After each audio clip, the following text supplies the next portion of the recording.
yang saya hormati Bapak narasumber kegiatan bimbingan teknis penyusunan RPP Pendidikan Agama dan Keagamaan Buddha, Bapak Widi Astiono SIG MPD.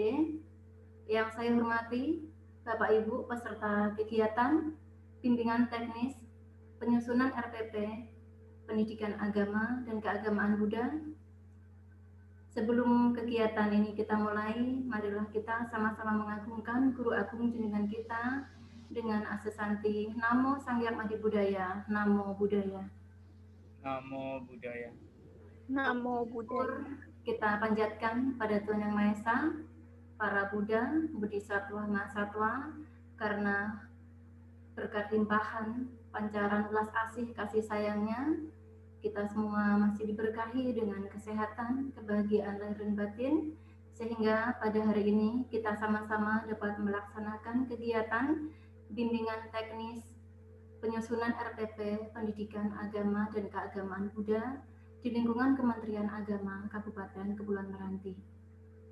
Bapak narasumber yang kami hormati, peserta kegiatan BIMTEK ini berjumlah 50 orang.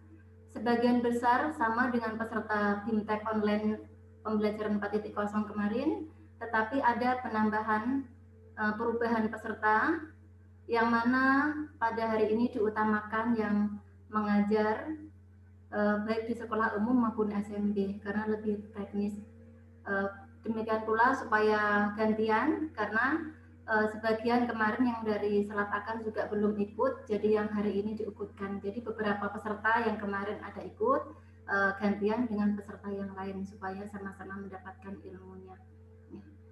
Bapak Ibu yang berbahagia, kegiatan ini juga merupakan program prioritas dari Ditjen Bimas Buddha yang dilaksanakan berdasarkan DIPA Kementerian Agama Kabupaten Kepulauan Meranti tanggal 23 November 2020. Karena segala sesuatunya juga sudah siap, maka kegiatan ini karena Bapak Kepala Kantor Kementerian Agama Kepulauan Meranti juga melaksanakan tugas ya di luar kota, jadi pembukaan untuk kegiatan ini langsung dilaksanakan dari penyelenggara Buddha Kementerian Agama Kepulauan Meranti.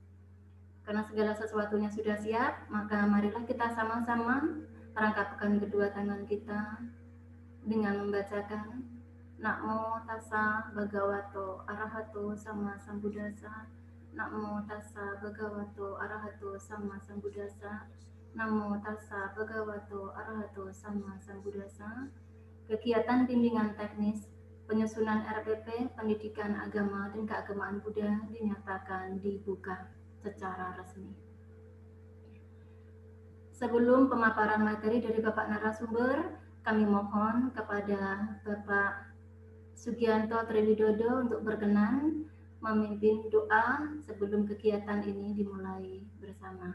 Dan kami mohon seluruh peserta menghidupkan videonya dan bersikap anjali.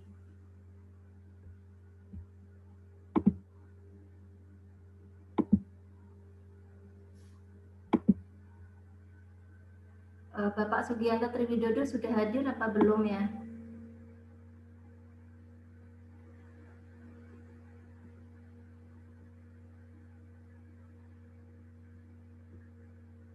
Oke, kayaknya belum ada masuk di Zoom. Baik, untuk memimpin doa pada kesempatan hari ini kami mohon kepada Ibu Deniwati. Ini juga masih bulan April ya, supaya gantian emansipasi wanita ya. Mohon kepada Ibu Deniwati untuk berkenan memimpin doa pada pertemuan siang hari ini. Ada Ibu Deniwati? Nah, silakan Bu. Mohon semuanya bersikap anjali.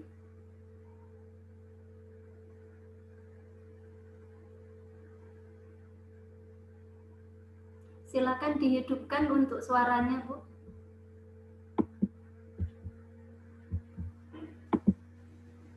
Suaranya bisa dihidupkan, Ibu Deniwati. Ya, sudah Bu. Bapak Ibu, saudara-saudari sedharma, sebelum kita mulai acara kita pada siang hari ini, yaitu kegiatan bimbingan penyusunan RPP, mari kita awali dengan membacakan kata. sama sang Guru Guru Bhagavata Bhagavanta Abhivademi Abhivademi Bhagavato Bhagavata Dhammang Namissami Supatipanno Bhagavato Sawaka Sangho Sanghang Namami. Terpujilah Tuhan yang Maha Esa, terpujilah Buddha, Dharma, dan Sangha, terpujilah para bodhisattva dan mahasatwa. Semoga acara siang hari ini yang akan dilakukan dari Kementerian Agama Kabupaten Kepulauan Meranti, yaitu bimbingan penyusunan RPP berjalan dengan baik, dapat kami terima dan kami laksanakan dalam kehidupan sehari-hari dan kami terapkan di dalam dunia pendidikan yang kami jalani. Semoga semua makhluk hidup berbahagia. Sadu, sadu, sadu. Namo Buddhaya. Namo Buddhaya. Baik, terima kasih Bu Deniwati yang telah memimpin doa pada kegiatan siang hari ini. Untuk selanjutnya kami mohon kepada Bapak narasumber, Bapak Widi Astiono SIG MPD, untuk memberikan pemaparan materi tentang penyusunan RPP Pendidikan Agama dan Keagamaan Buddha. Kepada Bapak Widi dipersilahkan. Terima kasih. Baik, terima kasih. Selamat siang, Namo Buddhaya. Namo Buddhaya. Yang terhormat Ibu Meta selaku Garabimas Buddha Kementerian Agama Kabupaten Kepulauan Meranti. Yang saya hormati teman-teman guru di se-Kabupaten Kepulauan Meranti yang berbahagia. Berjumpa kembali pada kesempatan siang kali ini. Mudah-mudahan semuanya dalam keadaan sehat walafiat, tak kurang sesuatu apapun. Tetap semangat ya Bapak Ibu, teman-teman semuanya. Oke, baik Bapak Ibu sekalian. Pada kesempatan kali ini kita akan bersama-sama belajar bagaimana menyusun RPP atau Rencana Pelaksanaan Pembelajaran. Ibu Meta, bisa saya dijadikan host untuk bisa share screen? Jadi RPP atau Rencana Pelaksanaan Pembelajaran ini dikenal juga sebagai skenario pembelajaran. Mengapa disebut sebagai skenario pembelajaran? Skenario itu kan alur yang akan dilakukan dalam sebuah kegiatan. Sama juga ketika kita mau bikin film, kita harus bikin skenario, kita harus bikin rencana pelaksanaan pembuatan film tersebut, ya, atau sering disebut dengan skrip, gitu ya. Nah, RPP ini ibaratnya ya skrip itu atau skenario tersebut, ya. Nah, sehingga dalam pelaksanaan pembelajaran itu kita sudah punya planning, sudah punya rencana. Oh, berarti nanti pembelajaran itu akan kita laksanakan seperti ini gitu. Demikian pula ketika kita mau bikin film, kalau nggak punya skenario terus bagaimana gitu. Jadi skenario itu alurnya, alurnya nanti scan pertama atau frame pertama, settingnya nanti begini, ya. Di misalnya lokasi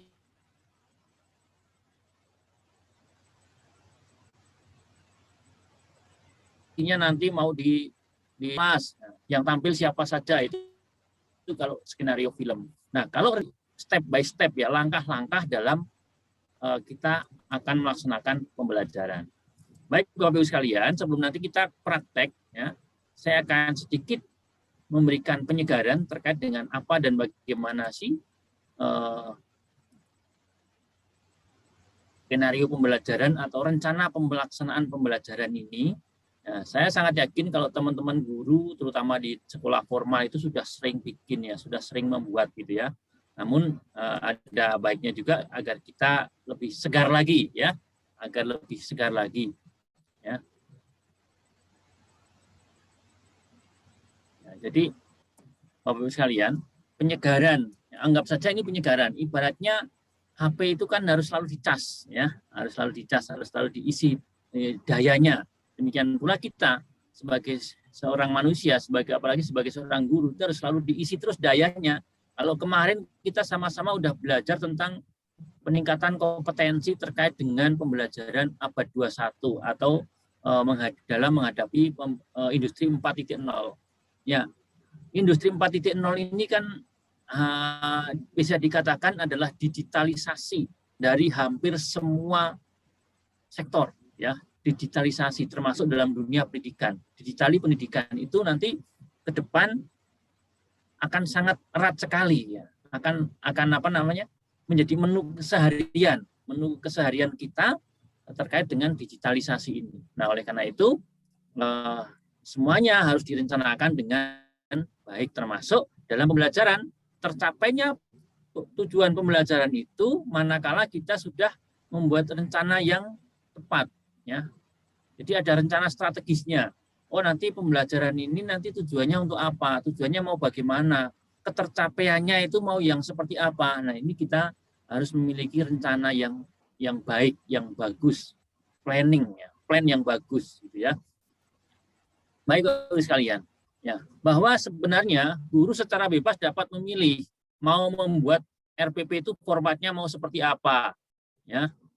Formatnya macam-macam, format pengembangan RPP itu. Tetapi Bapak Ibu sekalian, semakin ke sini, ya, semakin apa namanya, semakin maju, kita dimudahkan atau kita itu lebih diberi keluasaan atau dikurangi bebannya, sehingga komponen dalam pembuatan RPP itu nanti tidak banyak banget, ya.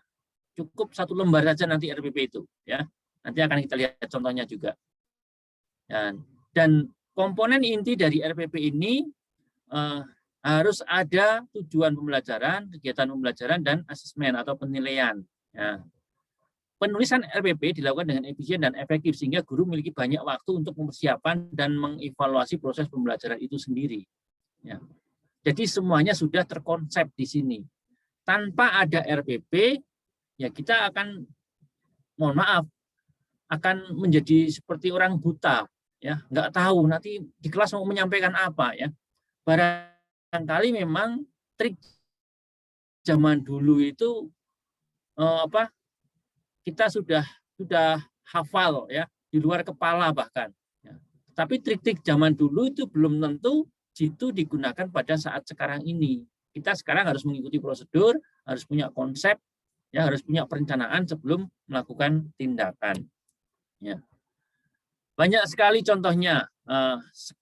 Dulu, ya, ini model full page, ya, full halaman. Ini ada 13 komponen kalau zaman dulu dalam RPP itu. Ada identitas sekolah, mata pelajaran, kelas, semester, materi, submateri, tahun pelajaran, alokasi waktu. Kemudian ada kompetensi inti, kompetensi dasar, dan indikator. Pencapaian kompetensi, tujuan pembelajaran, materi pembelajaran, model pembelajaran, media pembelajaran, sumber belajar, langkah-langkah pembelajaran, dan penilaian. Itu dulu, ya. Nah, sekarang, zaman sekarang, yang sekarang ini yang harus kita kembangkan adalah versi one page atau 1 halaman saja yang meliputi hanya 3 komponen. Dan pelengkap RPP-nya cukup dengan identitas sekolah, mata pelajaran, garis miring kelas, semester, materi, tahun pelajaran, alokasi waktu. Nah, 3 komponen intinya adalah tujuan pembelajaran, kegiatan pembelajaran, dan penilaian. Nanti seperti apa? Nah, akan kita lihat nanti, ya. Akan kita lihat contohnya. Dan nanti mohon semuanya masing-masing harus praktek, ya, menyiapkan. Makanya buku pedoman harus disiapkan. Usahakan nanti sambil menyiapkan buku pedoman, karena nanti dengan menggunakan buku itulah kemudian kita merencanakan pembelajaran, ya. Itu. Nah, inilah gambaran Bapak Ibu perbandingan antara RPP zaman dulu dan zaman sekarang. Jadi selisihnya ada 10 komponennya, ya. Ada 10. Dulu bahkan saya tuh kalau bikin RPP itu 1 rem itu habis seketika. Habis seketika. Karena apa? Ya karena 1 RPP itu lampirannya macam-macam dan banyak sekali. Komponennya pun sudah sangat berbeda sekarang ini, ya. RPP sekarang cukup 1 lembar dan lampirannya nggak seberapa banyak lah, cukup lampiran dari asesmen saja, penilaian saja yang dilampirkan. Gitu. Nah, ini kan artinya kita dimudahkan agar kita itu lebih fokus pada pelaksanaan pembelajaran itu sendiri, tidak terbebani oleh oleh administrasi, ya. Dan kalau Bapak Ibu guru yang ada di sekolah non formal atau di Damaseka atau di sekolah minggu dan membuat RPP, maka pembelajaran akan lebih baik, ya, akan lebih tertata, sehingga ketercapaian dari tujuan pembelajaran itu akan bisa dicapai, ya, akan bisa lebih maksimal ketercapaiannya.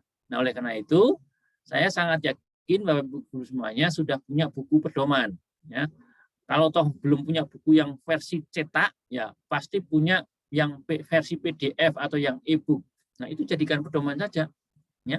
Walaupun mungkin nggak punya buku pedoman khusus, tetapi kita sebenarnya bisa merencanakan kalau sekolah minggu terutama ini yang mungkin jarang buku pedomannya, ya, misalnya nggak ada buku pedomannya, ya itu semua tergantung dari kreativitas kita sendiri. Kita harus punya inisiatif, ya, harus berinisiatif untuk apa? Merencanakan pembelajaran, ya. Jadi minggu besok atau minggu kedua nanti anak-anak sekolah minggu akan saya ajarkan tentang pengenalan misalnya sikap hormat misalnya. Nah, kita tinggal merencanakan saja komponen intinya tujuan pembelajaran dari sekolah minggu itu apa, ya. Tujuan pembelajaran adalah siswa dapat memahami dan menguasai sikap hormat misalnya. Kegiatan pembelajaran seperti apa? Yaitu prosesnya kegiatan pembelajaran itu yang nanti dilakukan itu bagaimana. Nanti akan kita lihat satu persatu, ya. Bapak sekalian, bahwa RPP ini merupakan pengembangan, ya, pengembangan pada kegiatan pembelajaran yang harus dilakukan ini itu terintegrasi, ya. Kalau sekarang di sekolah formal itu terutama kelas rendah itu biasanya diintegrasikan untuk lintas KD, ya, lintas mapel lainnya, ya. Kemudian literasinya termasuk ada numerik, karakter, ya, ini masuk di situ sebagai pondasi, ya. Jadi literasi di sini yang kita pelajari kemarin dalam menyongsong industri 4.0, nah ini dalam RPP sekarang itu juga penekanan pada literasi yang mengacu pada numerik dan karakter. Jadi RPP berdasarkan kompetensi dasar untuk mapel lainnya juga masuk di situ. Artinya RPP yang terintegrasi. Nah, di dalamnya 4C literasi yang kita kembangkan kemarin, ya, ada karakter, ada numerik, kemudian ada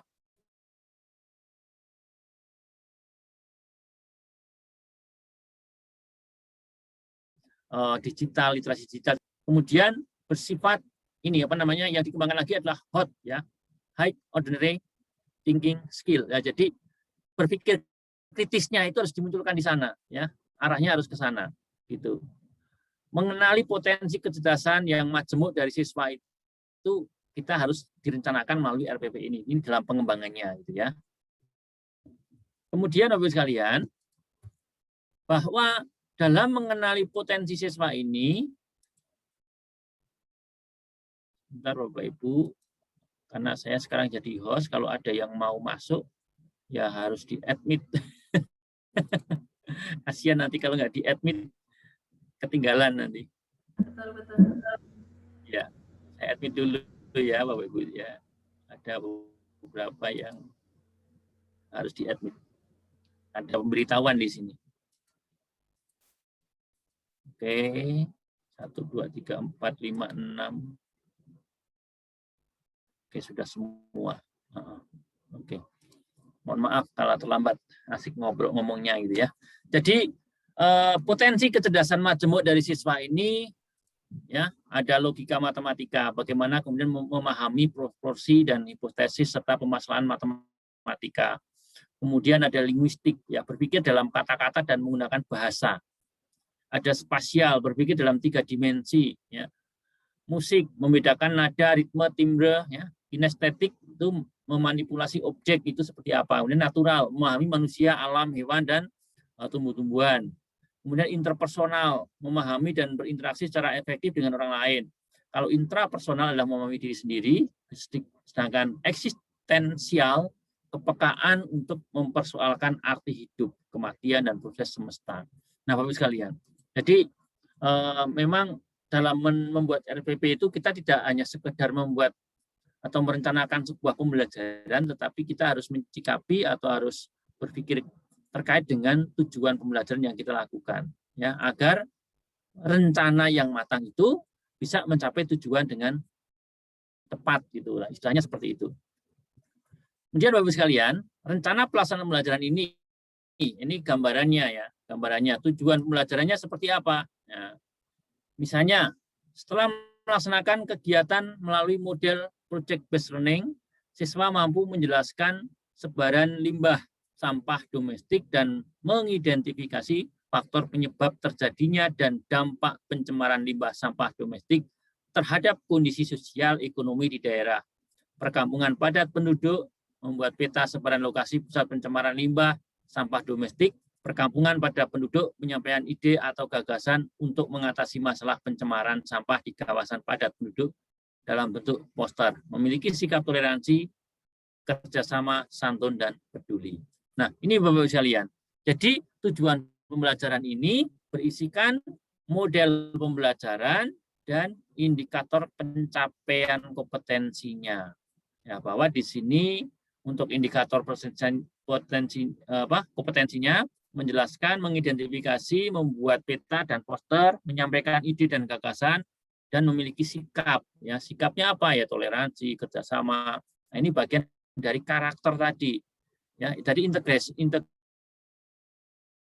dari karakternya ada di sini, gitu loh Bapak-Ibu sekalian.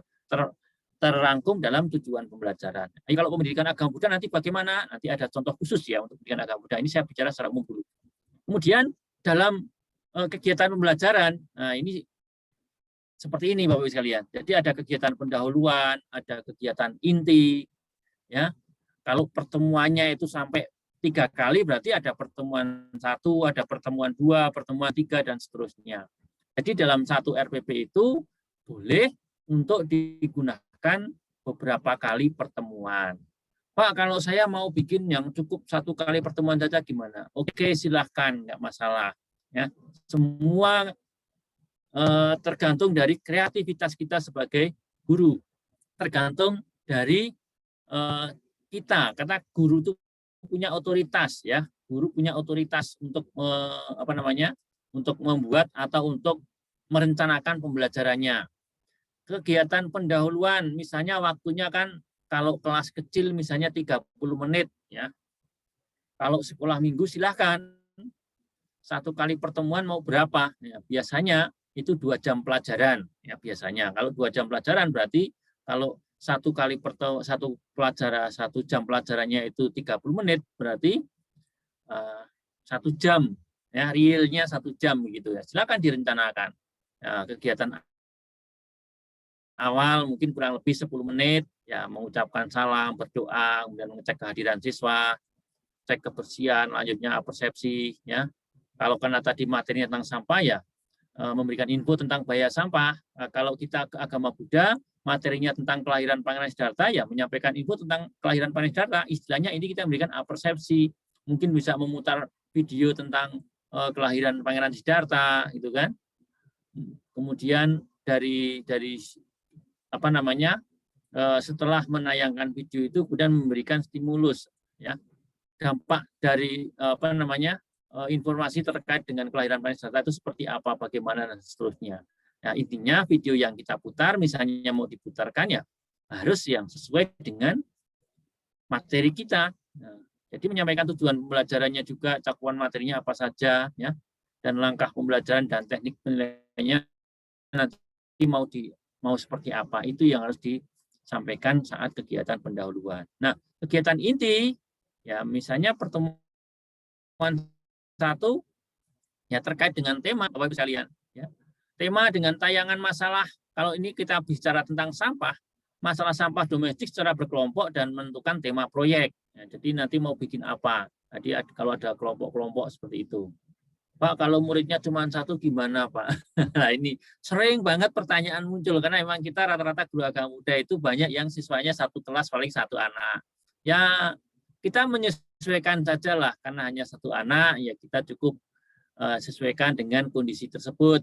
Misalnya perencanaannya apa? Oh, siswa diminta membaca atau menonton video, kemudian disuruh ngapain. Nah, ini yang harus dituangkan dalam kegiatan inti di situ. Nah, menyusun langkah-langkah, membuat rancangan dan sebagainya. Kalau anak disuruh sendirian, suruh ngapain ya, silakan, itu terserah Bapak Ibu. Karena inilah yang menjadi bagian dari merdeka belajar itu sebenarnya Bapak Ibu sekalian. Jadi guru merdeka untuk menyiapkan apapun, untuk merencanakan pembelajaran, termasuk guru sekolah minggu lah, ya. Tidak hanya di formal saja, di non formal juga demikian. Jadi Bapak Ibu silakan merencanakan. Oh, 10 menit pertama pembukaan, mau saya ajak nyanyi-nyanyi dulu, silahkan, ya. Tapi kemudian diarahkan menuju ke materinya mau seperti apa gitu, ya. Kemudian pertemuan intinya anak saya suruh baca dulu, silahkan.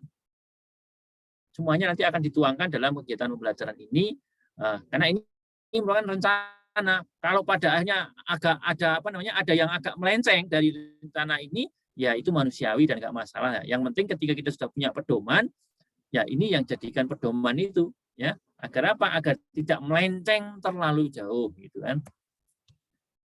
Berikutnya Bapak-Ibu sekalian, sekali lagi tadi saya sampaikan, saya ulangi, kalau kegiatan inti ini Bapak Ibu mau sekali pertemuan saja ya tidak masalah gitu ya.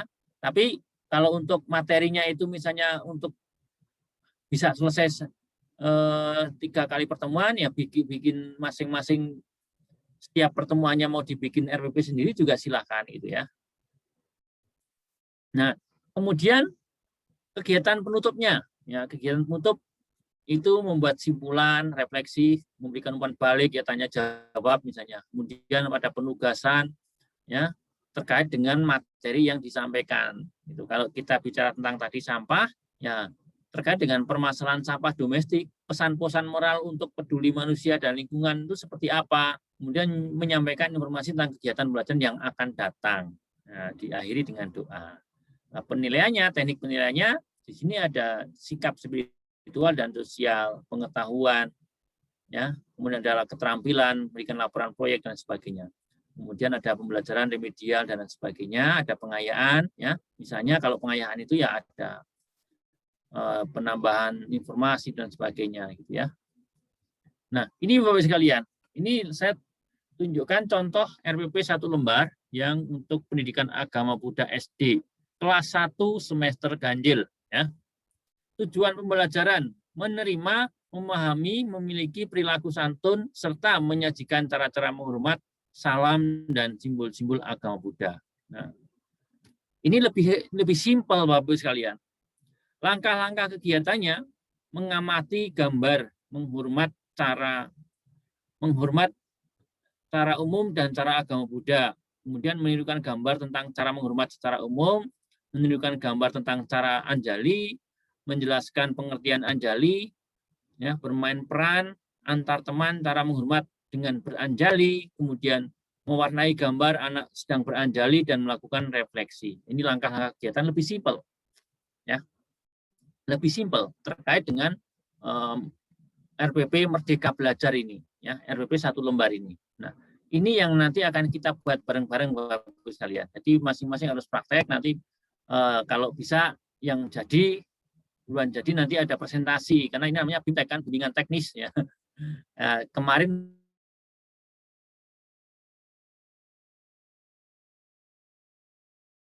waktunya yang agak kurang sebenarnya secara menyeluruh gitu kan, tidak masalah, tapi yang penting ini nanti harus ada praktek juga ya Bapak-Ibu sekalian. Kemudian memberikan refleksi dan konfirmasi, ya. Refleksi pencapaian siswa, yaitu formatif assessment dan refleksi guru untuk mengetahui ketercapaian proses pembelajaran dan perbaikannya. Jadi kita juga menyampaikan refleksinya selama pembelajaran itu seperti apa. Kemudian Bapak sekalian, ini identitas sekolah di sini dicantumkan di sini. Kemudian mata pelajaran pendidikan agama Buddha dan budi pekerti, sekolahnya SD kelas 1 semester ganjil atau semester 1. Kemudian materinya cara menghormat dan memberi salam. Alokasi waktu 1 kali pertemuan, satu pertemuan. Satu pertemuan itu berarti 4 kali 35 menit. Itu kalau satu pertemuan untuk SD kelas kecil itu sekarang 4 jam pelajaran. Nah, berarti ini 1 RPP itu adalah untuk 1 pertemuan atau 4 kali 35 menit ya. Nah, di sini Bapak sekalian penilaiannya, penilaian spiritual, observasi saat berdoa, sebelum dan sesudah belajar itu anak-anak sikapnya seperti apa. Penilaian sosial, ya cara menghormat agama Buddha dalam anjali, ketika anak-anak memberikan sikap anjali dengan teman ketika praktek itu apakah serius atau tidak. Gitu kan. Kemudian penilaian pengetahuannya, mengidentifikasi cara menghormat secara umum dan secara agama Buddha, menjelaskan pengertian anjali. Ini nanti kita bikin dalam sebuah soal, gitu kan. Atau bila soal bisa tertulis, bisa lisan. Ya. Kemudian penilaian keterampilan, yaitu mempraktekkan cara menghormat secara umum, bermain peran antar teman, cara menghormat dengan beranjali, kemudian mewarnai gambar, anak saling menghormat dengan cara beranjali, membiasakan diri menghormat dengan cara beranjali dalam keseharian. Nah, cukup di bawah ini mengetahui guru, mata pelajaran, dan kepala sekolah. Simpel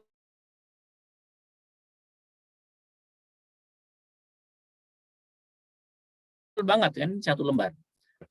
Gitu Bapak sekalian. Nah, inilah yang harus kita siapkan Bapak Ibu sebelum kita melaksanakan pembelajaran ya. Jadi kita akan praktek bareng-bareng dalam membuat RPP ini. Begitu. Oke, yang ini sepertinya materi ini yang ini sudah selesai. Saya akan share screen lagi terkait dengan materi yang lain, masih dengan RPP. Sebentar Bapak Ibu sekalian. Saya share screen lagi.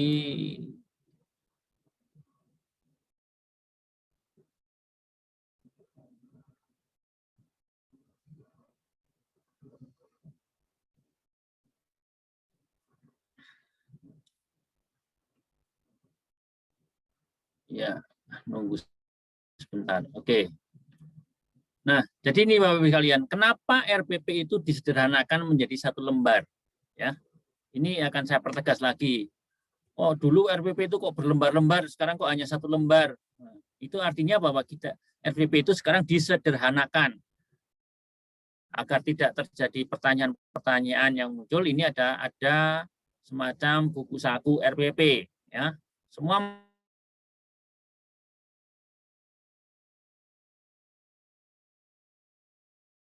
materi sudah saya kirimkan ke. Jadi apa yang menjadi pertimbangan penyederhanaan RPP? Guru-guru sering diarahkan untuk menulis RPP dengan sangat rinci sehingga banyak menghabiskan waktu yang seharusnya bisa lebih difokuskan untuk mempersiapkan dan mengevaluasi proses pembelajaran itu sendiri. Waktunya terbuang hanya ngutek-uplek RPP. Nah ini Bapak sekalian. Nah sekarang kita nggak perlu repot membuat RPP itu. Makanya seperti kemarin saya cerita, ketika ada teman yang minta RPP satu lembar, ya saya memang tidak mengasih, saya tidak memberikan, gitu ya. Tapi saya kasih, silakan buat aja ini contohnya gitu. Contohnya ya dari ini, dari RPP inspiratif nanti saya tunjukkan juga ya. Kemudian apa yang dimaksud dengan prinsip efisien, efektif dan berorientasi pada murid ya. Efisien berarti penulisan RPP dilakukan dengan tepat dan tidak menghabiskan banyak waktu dan tenaga. Efektif berarti penulisan RPP dilakukan untuk pencapaian atau untuk mencapai tujuan pembelajaran. Berorientasi pada murid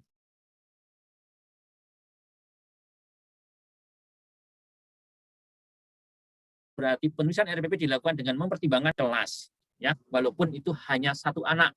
Karena murid saya itu dari kelas 1 sampai kelas 3 dan kelas 6 itu satu anak semuanya. Hanya di kelas 4 yang ada 4 anak gitu ya. Jadi walaupun hanya satu anak, kita harus tetap menyiapkan RPP. Kemudian Bapak-Ibu sekalian, ya, apakah RPP dapat dibuat dengan singkat? Misalnya hanya satu halaman? Bisa. Ya. Ini bisa saja. Asalkan sesuai dengan prinsip efisien, efektif, dan berorientasi pada murid, tidak ada persyaratan jumlah halaman. Maka memang saat ini di zaman kementerian yang sekarang, ya,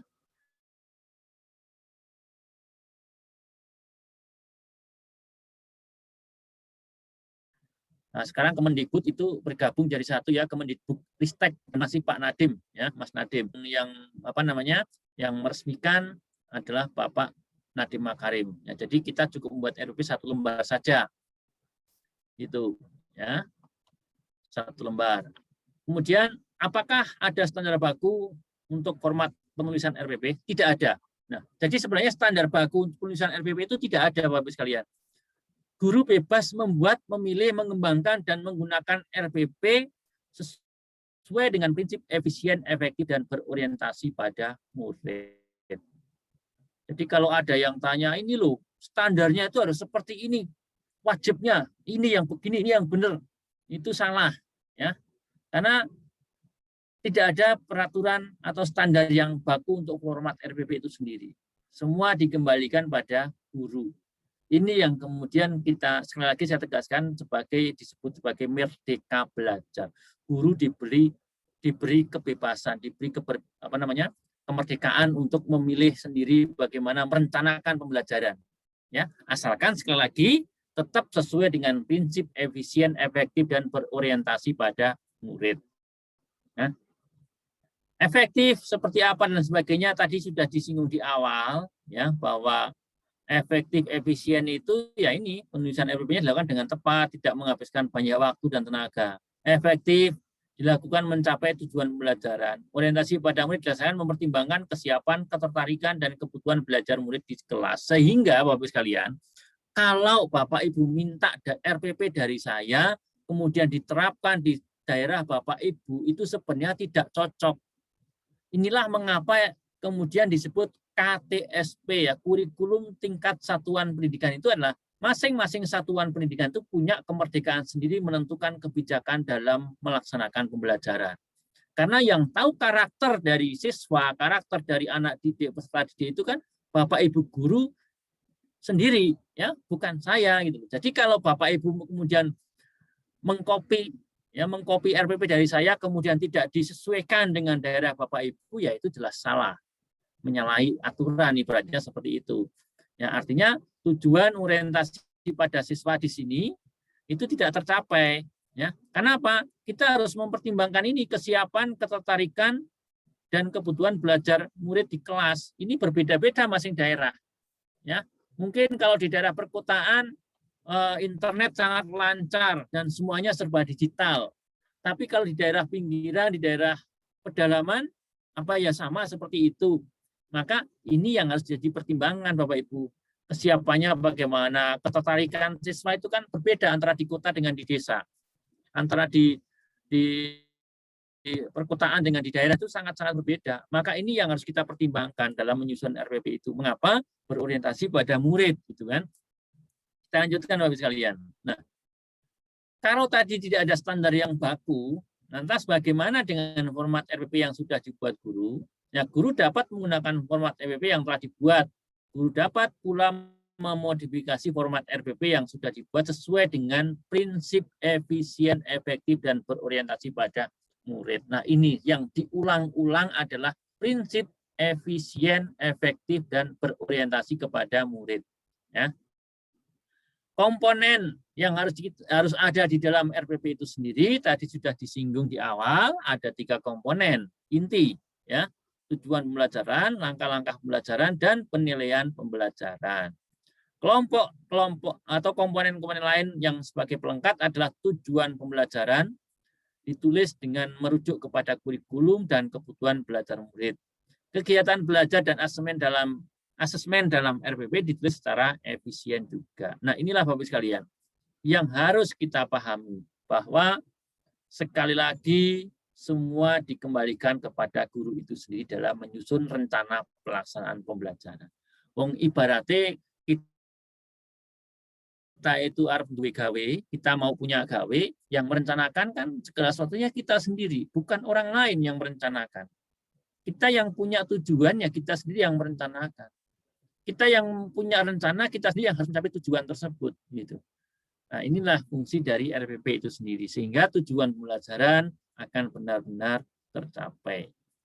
Inilah Bapak Ibu sekalian terkait dengan RPP. Kemudian bagian yang berikutnya, pengembangan RPP. Ya. Apa yang dimaksud dengan RPP itu sebenarnya Bapak Ibu sekalian? Ya. Rencana pelaksanaan pembelajaran adalah rencana kegiatan pembelajaran tatap muka atau satu pertemuan atau lebih. Ini menurut Permendikbud nomor 22 tahun 2016 tentang standar proses. Ya. Dokumen yang menjadi dasar pengembangan RPP adalah silabus dan disusun berdasarkan kompetensi dasar atau subtema. Nah, kalau yang sekolah minggu gimana Pak Widi? Ya, kalau sekolah minggu belum ada pedomannya, ya kita bikin rencana sendiri, bikin silabus sendiri. Saya yakin mempelajari atau mencontoh silabus sekolah formal itu bisa, gitu ya. Jadi semua tinggal kreativitas kita sebenarnya. Kemudian apakah guru harus membuat silabus? Tidak. Nah, ini Bapak sekalian. Guru tidak harus membuat silabus karena silabus kalau di sekolah formal itu di buku 2 sudah disusun oleh pemerintah. Ya. Kalau tidak salah, kalau sekarang sekolah minggu itu sebenarnya sudah disusun kurikulum untuk sekolah minggu kalau nggak salah. Ya. Jadi itu bisa dimanfaatkan juga. Nah, mengapa kita harus membuat RPP? Tujuan capaian kompetensi dasar. Nah, ini Bapak sekalian. Tadi sudah saya sampaikan, kalau kita mau mencapai tujuan, kita harus punya rencana, punya skenario. Sama halnya kalau kita mau bikin film, filmnya mau bagus, ya kita harus bikin skenario. Ya, alurnya harus tepat gitu untuk mencapai tujuan dengan baik, gitu kan? Itu tujuannya, gitu ya. Apakah guru wajib menyusun RPP? Ya, ini wajib bagi kita sebagai seorang guru untuk menyusun RPP, rencana pelaksanaan pembelajaran. Ya. Ini sesuai dengan Permendikbud nomor 22 tahun 2016 tentang standar proses, dan RPP yang kita susun harus secara lengkap dan sistematis. Ini akan sangat memudahkan kita dalam melaksanakan pembelajaran. Ya, ini. Untuk apa guru menyusun RPP? Ya, agar pembelajaran berlangsung secara interaktif, inspiratif, menyenangkan, menantang, efisien, memotivasi peserta didik untuk berpartisipasi aktif, serta memberikan ruang yang cukup bagi prakarsa kreativitas, kemandirian, ya, sesuai dengan bakat, minat, dan perkembangan fisik serta psikologis peserta didik. Inilah mengapa sesuai dengan kesiapan, ya, dan kebutuhan peserta didik di daerah masing-masing. Sehingga biasanya ya masing-masing sekolah bahkan itu harus berbeda RPP-nya. Kalau RPP-nya dibuat MGMP semuanya sama, wah sebenarnya itu kurang pas gitu loh. Kurang pas. Saya masih melihat ada RPP itu yang dikerjakan atau dibuat oleh MGMP. Jadi semuanya RPP-nya sama semua, ya. Padahal kebutuhan masing-masing sekolah itu sangat-sangat berbeda. Sangat berbeda. Itu saya yakin. Ya, sangat berbeda. Nah, jadi kita harus lebih kreatif lagi. Apakah satu RPP hanya dapat digunakan untuk satu pertemuan? Tidak. Jadi satu RPP bisa digunakan untuk satu pertemuan atau lebih. Ya, silahkan, nanti tergantung kreativitas. Tadi sudah saya jelaskan di awal. Itu sekalian. Apakah penyusunan RPP merupakan tugas administratif seorang guru? Tidak. Ya, jadi bukan tugas administratif. Tapi penyusunan RPP bukan merupakan pekerjaan yang bersifat administratif, melainkan bagian dari tugas profesi seorang guru. Ini bagian dari profesi. Maka kalau ada teman-teman guru yang masih malas dalam menyusun RPP, ya profesinya dulu apa? Kalau profesinya sebagai seorang guru, ya harus membuat RPP. Ya, profesinya dokter, ya harus mengobati pasien kan gitu. Dan mereka punya kompetensi sendiri, ya kompetensi kita sebagai seorang guru ya salah satunya harus bisa menyusun RPP ini. Kan ini bagian dari tugas profesi gitu ya. Ini sesuai dengan pasal 20 Undang-Undang Nomor 14 Tahun 2005 tentang guru dan dosen. Nah, tadi kompetensi inti RPP sudah disebutkan, ada tujuan pembelajaran, langkah-langkah pembelajaran, dan penilaian. Ini kompetensi intinya. Kompetensi ini apakah bisa ditambah? Oh bisa. Jadi silakan, nanti tergantung dari kebutuhan kita. Ya. Komponen yang tercantum pada lampiran Permendikbud nomor 22 tahun 2016 tentang standar proses dan komponen lain yang dianggap perlu oleh guru ini yang bisa ditambahkan. Nah, tujuan pembelajaran adalah rumusan kemampuan yang harus dicapai oleh peserta didik. Tujuan pembelajaran ya mencakup sikap, kemudian pengetahuan dan keterampilan.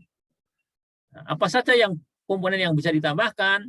Ya bisa ini komponen tujuan pelajaran, ya bisa audiensinya, kemudian beban behaviornya atau condition, ya dan degree. Ya namun demikian dalam konteks materi dan kemampuan tertentu, komponen degree bisa saja tidak ada. Ya, tergantung kebutuhan lah pokoknya Bapak Ibu sekalian. Audiennya itu kan siswa. Behavior adalah perilaku siswa, sedangkan condition adalah persyaratan yang harus dipenuhi sehingga dapat diharapkan dapat ditunjukkan oleh siswa. Degree adalah tingkat keberhasilan atau pencapaian perilaku yang dapat berbentuk kecepatan, kuantitas, dan sebagainya. Ini Bapak sekalian. Kemudian seperti apa contoh tujuan pembelajaran? Ya, misalnya ini, melalui kegiatan mengamati video daur air, siswa dapat menjelaskan tahapan proses terjadinya hujan secara tertulis. Nah, ini contoh tujuan dari pembelajaran. Nah, Bapak Ibu sekalian, nanti Bapak Ibu bisa mempelajari lebih lanjut ya. Jadi audiennya ini siswa dan sebagainya ini sebenarnya tidak perlu terlalu detail kita menulisnya, tapi lebih efisien seperti contoh yang tadi sudah saya sampaikan, nanti akan saya tunjukkan lagi. Baik, Bapak sekalian. Sekarang saya akan sorry. Harusnya di sini. Di mana tadi? Oke. Ya, ini RPP inspiratif. Nah, ini akan saya cari yang agama Buddha.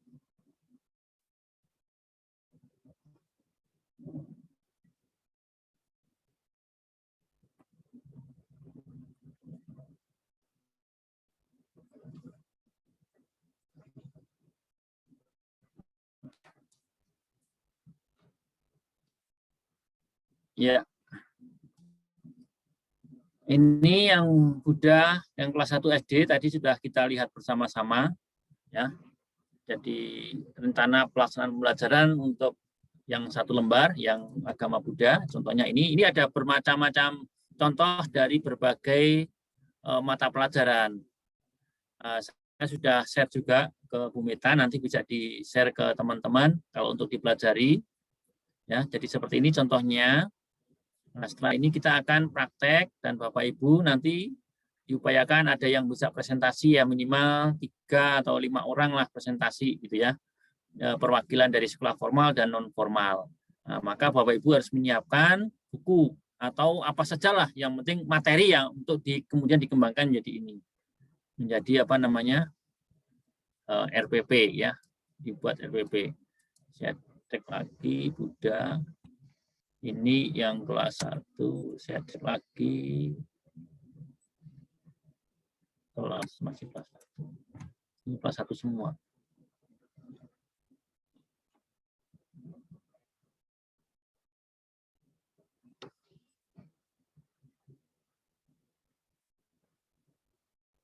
Oke. Ya. Ada sebenarnya di bawah setiap kelas ada. Cuma ini saya cari nggak bisa muncul, nggak mau muncul. Ya. Jadi ini contohnya Bapak Ibu sekalian. Baik Bapak Ibu sekalian, kita masih ada waktu kurang lebih 1 jam. Bapak Ibu silakan mempraktekkan dalam membuat RPP ini.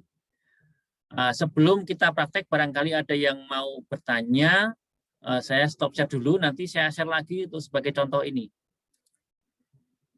Silakan Bapak Ibu, barangkali ada yang mau bertanya untuk raise hand. Halo. Silakan Pak Tono. Unmute dulu. Karena sudah raise hand ya. Ya Pak, selamat siang, Namo Buddhaya. Tentang RPP Pak. Kelas 1 bisa di-mute. Dikecilkan barangkali. Tes. Bunyi ya. Gangguan suara. Feedback Tes. namanya. Baik Pak. Ya.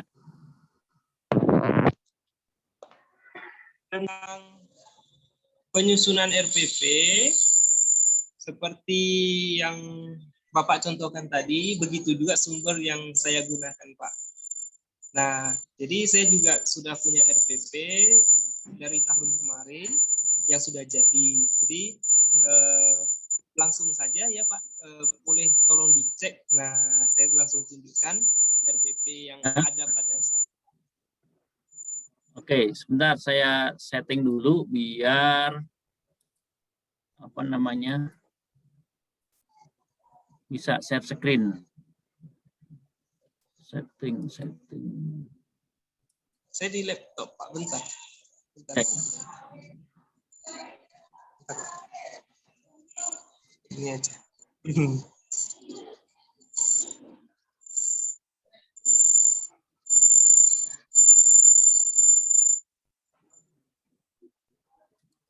Oh, di laptop nggak bisa ini, nggak Iya. kelihatan nih. Nggak kelihatan ya? Bentar, Laptopnya Pak. bisa ini nggak? Nggak bisa, Pak. Oh, Zoom-nya lewat HP. HP. Oh gitu. Ya oke. Kurang jelas ya? Ya kelihatan. Yang penting tidak goyang-goyang. Di landscape saja barangkali.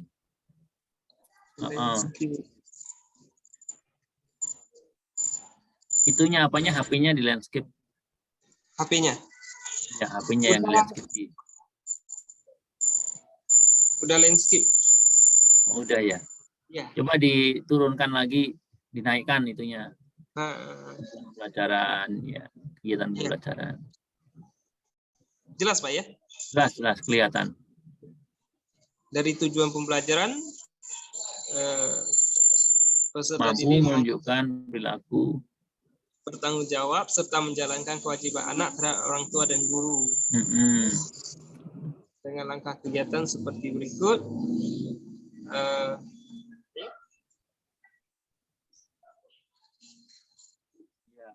Kelas dimulai dengan salam Buddhis.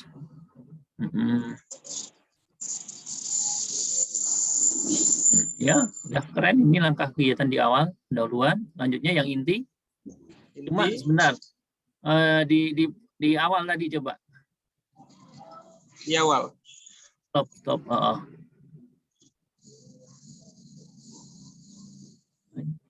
Persepsinya belum masuk ya? Persepsi ya, Pak? Persepsinya harusnya ada di pendahuluan. Persepsi itu informasi terkait dengan pembelajaran atau materi pembelajaran itu. Nah, ini pertemuan yang keberapa tadi? Ini hanya satu RPP, satu pertemuan, Pak. Biasanya kan di apa namanya pertemuan yang sebelumnya mungkin perlu disinggung kalau materi misalnya pendahuluan menyampaikan mengulas mengaitkan pertemuan ya yang sebelumnya seperti apa, kemudian dikaitkan dengan materi yang sekarang yang mau disampaikan seperti apa begitu. Ya. Kalau materi yang sekarang ini tentang berbakti kepada guru, berarti yang kemarin itu jadi di pendahuluan itu di persepsi itu disampaikan gitu loh. Mungkin sebelum di pembiasaan ini apa namanya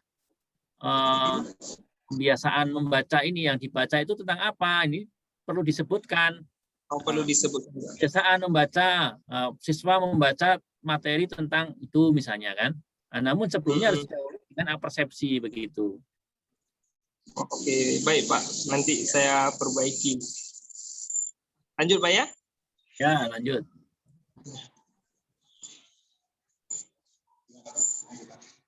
Ini saya tanya.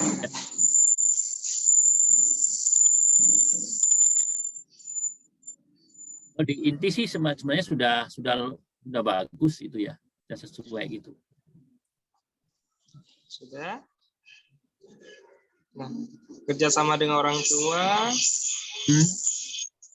penutup, penguatan kesimpulan. Nah, untuk asesmen penilaian ini langsung ada 4. Ya. Udah bagus Pak. Secara umum bagus. Cuma tadi di pendahuluan yang kurang untuk persepsinya ya. Kemudian mengaitkan pembiasaan dengan materi itu perlu disebutkan juga di situ. Baik Pak, makasih.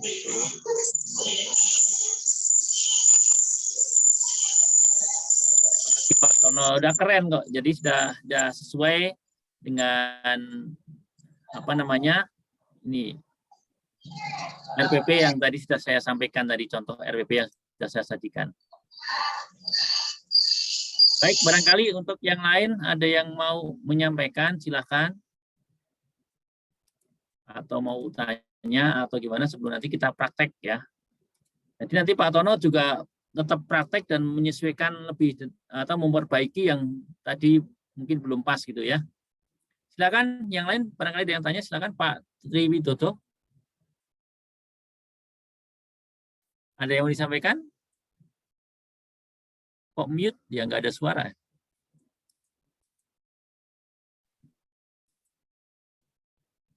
Nggak ada suara Pak Tri. Padahal udah unmute. Oke, halo. Halo Pak Tri. Nggak ada suara. Masih mute lagi. Coba di unmute.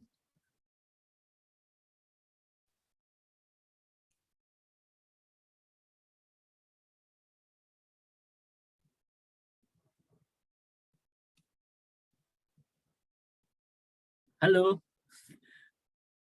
Pakai perangkat apa Pak Tri? Mungkin kalau pakai headset biasanya headsetnya dilepas saja bisa ini malah bisa nyambung nanti.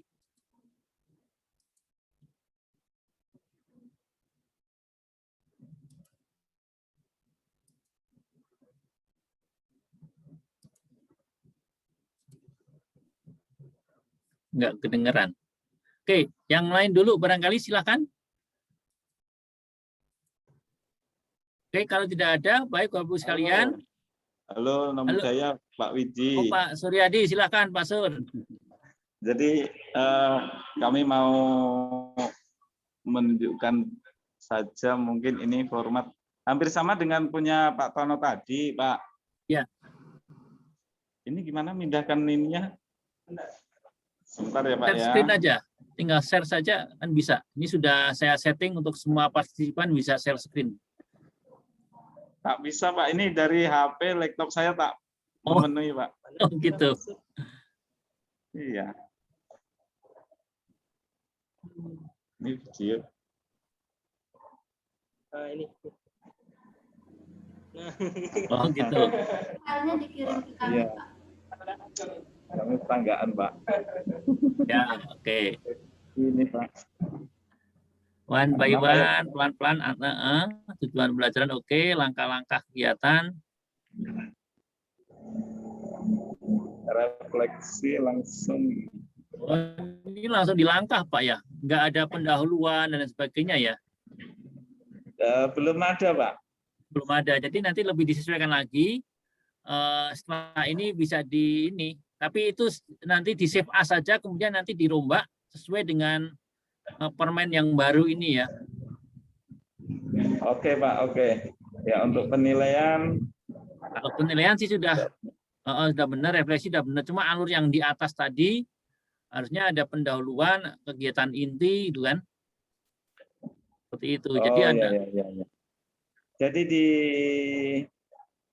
Di langkah-langkah Nah, kegiatan ya sebenarnya sih langkah sudah ya, Pak. benar. Coba sebentar saya cek dulu. Langkah kegiatan oke, sudah oke. Cara menghormat. berarti sebelum refleksi ya Pak ya. Sudah sangat, oh ini persis banget malah ya. Sebelum refleksi dan konfirmasi. Iya. Oke. Oh, berarti sudah sesuai benar. Oh sorry tadi saya nggak fokus. Ya. Oke, ini sudah sama. Sebenarnya untuk apa? Dari yang disampaikan Pak Tono dengan yang ini masing-masing RPP itu tadi sudah saya sampaikan juga, itu kewenangan guru mau memakai format apa saja, tetapi mengkaitkan materi kalau menyebutkan seperti yang disampaikan Pak Tono tadi di pendahuluan misalnya, yaitu harus disebutkan di sana materi ya yang akan disampaikan untuk apa di apa namanya di persepsi juga disinggung di sana gitu ya. Kalau yang punya Pak Suryadi ini sudah sesuai banget ini dengan contoh yang saya sampaikan tadi, sama persis gitu ya, sama persis dengan yang saya sampaikan itu. Tidak masalah kalau ini, berarti ini cukup 1 lembar gitu kan? Iya. Gitu. Oke, berarti sudah pinter semua ini teman-teman. Nah ini tinggal yang di guru apa namanya SMB. Nah guru SMB sudah ada yang buat belum ini? Oke. Kalau Pak Suryadi sudah Oke, Pak. sesuai ini dengan contoh RPP ini ya. Sudah sangat sesuai. Nah, cuma tadi ya sekali lagi tidak ada format baku. Ini hanya contoh. Kalau mau mengacu pada yang dibuat oleh Pak Tono tadi juga boleh gitu. Hanya saja di awal tadi saya sampaikan kalau di pendahuluan itu harus disinggung ada apersepsi. Ya, apersepsinya dimunculkan di sana gitu. Oke, Pak. Terima kasih, Pak. Oke, sama-sama gitu ya. Oke, baik Bapak Ibu sekalian. Coba ini terutama untuk teman-teman yang guru SMP, silakan untuk mempraktekkan, membuat ya contoh yang sederhana ini saja, yang seperti dibuat Pak Suryadi, karena sudah sama persis dengan ini, sangat sama ya, sama persis dengan ini. Nah ini, jadi cukup seperti ini saja. Tujuan pembelajarannya apa? Kalau sekolah minggu misalnya ya, nanti di keterangan di sini ya minggu pertama ya, di alokasi waktu ini bisa dikasih keterangan sebenarnya di sini tambahannya mata pelajaran ya pendidikan agama sudah pasti ya, atau sekolahnya ya SMP kelas berapa ya. Ini nggak perlu sebenarnya kalau SMP itu kelas apa, kelas rendah atau kelas tinggi gitu aja. Kemudian materinya tentang apa, alokasi waktunya berapa kali pertemuan gitu ya. Bisa juga ditambah kalau di sini rencana pelaksanaan pembelajaran dalam di bawahnya bisa minggu pertama kalau SMP ya, minggu pertama, minggu kedua, minggu ketiga seperti itu. Nah, tujuannya apa dan bagaimana. Silakan Bapak Ibu, kita kasih waktu sampai berapa menit ini kira-kira butuh waktunya? Butuh waktu berapa menit? Saya kira lebih cepat lebih baik gitu kan. Oke, silakan disiapkan teman-teman guru SMP terutama ini yang belum buat. Kalau teman-teman guru sekolah formal saya yakin karena memang ada biasanya ada kebijakan dari yayasan atau dari kepala sekolah bahwa setiap guru harus bikin RPP ya pasti bisa. Oke, ada yang raise hand. Silakan Pak apa Bu Damiria. Di unmute silakan. Di unmute dulu Pak.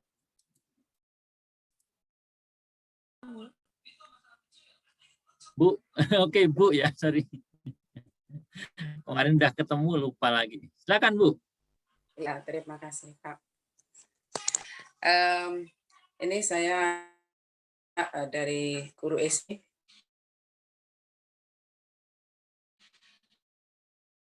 Pada dasarnya, ya, jadi karena digabung, memang kita menentukan tujuan bahwa hasilnya kita ingin candi-candi Buddhis. Namun terkadang kalau ingin bagaimana ya Pak, karena di sana semua gabung, misalkan ya Pak ya, mohon maaf ya, kalau kita misalnya SMB yang dari luar daerah misalnya yang ada di pedesaan misalnya gitu Pak. Jadi kan kita mengajar itu digabung. Kalau kayak saya sendiri dulu pernah menggabung kelas 1 2 itu saya gabung. Jadi karena mereka saya gabung itu kadang-kadang materinya memang saya ganti-ganti. Pertemuan ini nanti saya bawakan dulu untuk yang kelas 1. Nanti pertemuan berikutnya saya bawakan lagi untuk yang kelas 2. Sehingga memang kalau saya punya RPP itu berbeda misalnya dengan dia kalau reguler per kelas gitu. Jadi minggu ini tujuannya tetap saya rincikan, kegiatannya pun mungkin akan sangat berbeda karena saya akan membuat mereka itu anak kelas 1 dalam kegiatan pembelajarannya anak kelas 1 ini bagaimana supaya mereka bisa kalau ini misalnya Pak saya contohkan minggu ini saya ingin memberi materi kelas 2. Jadi anak kelas 1-nya ngapain gitu kan? Karena mereka saya gabung. Karena kalau di daerah-daerah kita turun ke desa, itu kan anaknya misalnya anak kelas 1-nya ada 3, anak kelas 2-nya ada 5. Jadi supaya mereka juga ikut belajar gitu, supaya mereka ikut belajar, saya kadang gabungkan. Di pembelajaran kelas 2 saya gabungkan mereka, tetapi di sana pada umumnya saya lebih kepada kegiatan keterampilannya misalnya dalam bercerita, menceritakan, atau dalam lebih cenderung ke penilaian sosialnya. Bagaimana si kelas 1 ini misalnya bisa membantu si kakak-kakaknya dalam belajar, misalkan saja kalau saya Pak ya, misalkan saja misalnya bantu adik buka halaman sekian, misalnya kalau ada buku dibuka halaman sekian. Jadi begitu juga kalau di pelajaran kelas 1, kelas 2 kan juga gabung. Nah, karena kelas 2 juga gabung, kalau kelas 2 mungkin cenderung lebih mudah menolong yang kelas 1. Nah, jadi yang ingin saya tanyakan Pak, inti pertanyaan saya, jika misalnya bentuknya gabungan seperti ini, adakah rekomendasi RPP dari Bapak untuk bisa saya laksanakan pembelajaran, terutama kalau itu pelaksanaannya saya di desa. Kalau yang di kota ini sih saya gampang bisa, kita sudah punya yang baku, yang ataupun yang sudah ditentukan begitu. Terima kasih. Baik, terima kasih. Saya kira tidak ada masalah ya terkait dengan menggabung RPP dan sebagainya. Tadi sudah sedikit saya singgung, mungkin RPP minggu pertama, nah di sini bisa ditulis saja gitu, karena gabungan di langkah-langkah kegiatan ini bisa dituliskan di sini terkait dengan materi itu. Untuk yang kelas 1 suruh ngapain, kelas 2 suruh ngapain, kelas 3 suruh ngapain, itu bisa jadikan satu di langkah-langkah pembelajaran ini gitu. Yang penting konteks pada tujuan pembelajaran itu bisa tercapai. Nah, saya sangat justru sangat mendorong Ibu untuk tetap membuat RPP, dan RPP ini bisa disebut sebagai RPP terpadu. Ya, karena sekolah minggu itu akan merupakan pembelajaran terpadu. Jadi RPP-nya adalah RPP pembelajaran terpadu sekolah minggu, ya, minggu pertama ini, minggu kedua ini. Nah, silakan itu bisa dicantumkan di langkah-langkah pembelajaran ini gitu.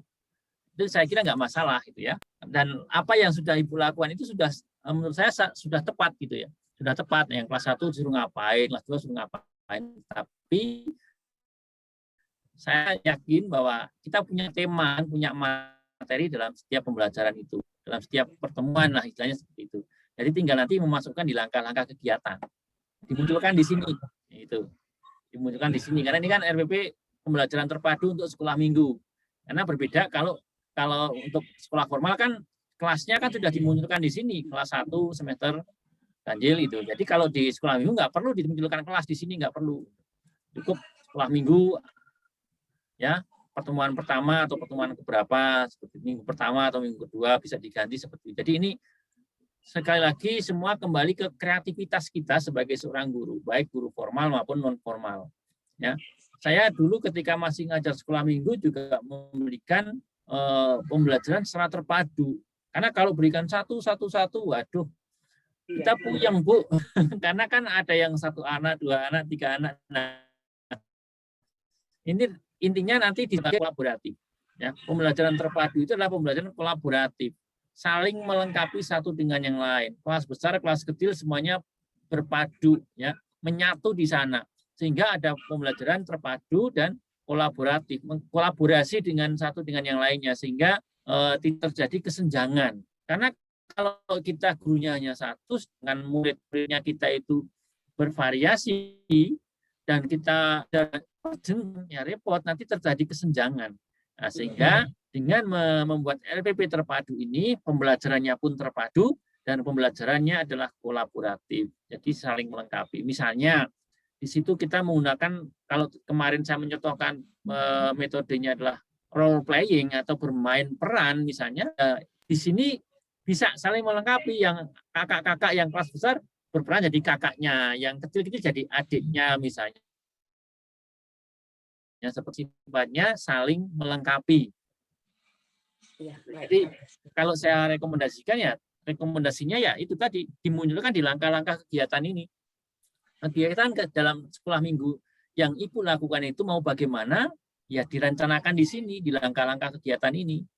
Itu materinya, tujuan pembelajarannya ditulis di sini, mau apa saja, ya, yang mencakup dari semua jenjang itu, ya, mencakup dari semua jenjang itu. Karena nanti semua yang namanya sekolah minggu itu kan intinya kan pembelajaran Buddhis gitu kan, pembelajaran Buddhis terkait dengan materi-materi. Kalau isinya hanya permainan-permainan, misalnya yang terkait dengan nanti penguatan karakter, itu juga nggak masalah. Jadi nggak harus selalu mengacu pada sekolah formal. Oh, besok ada pembelajaran tentang bagaimana mempelajari tentang riwayat Buddha Gautama atau kelahiran Buddha Gautama. Itu kan sudah dipelajari di sekolah formal. Nah, di sekolah minggu itu yang terpenting adalah penguatan karakternya. Ya, pendoktrian karakter Buddhisnya itu yang terpenting. Maka akan lebih bagus kalau kita di sana memberikan penguatan karakter melalui role playing tadi, bermain peran ya. Masing-masing harus saling melengkapi satu dengan yang lain. Bagaimana kita mewujudkan karakter gotong royong,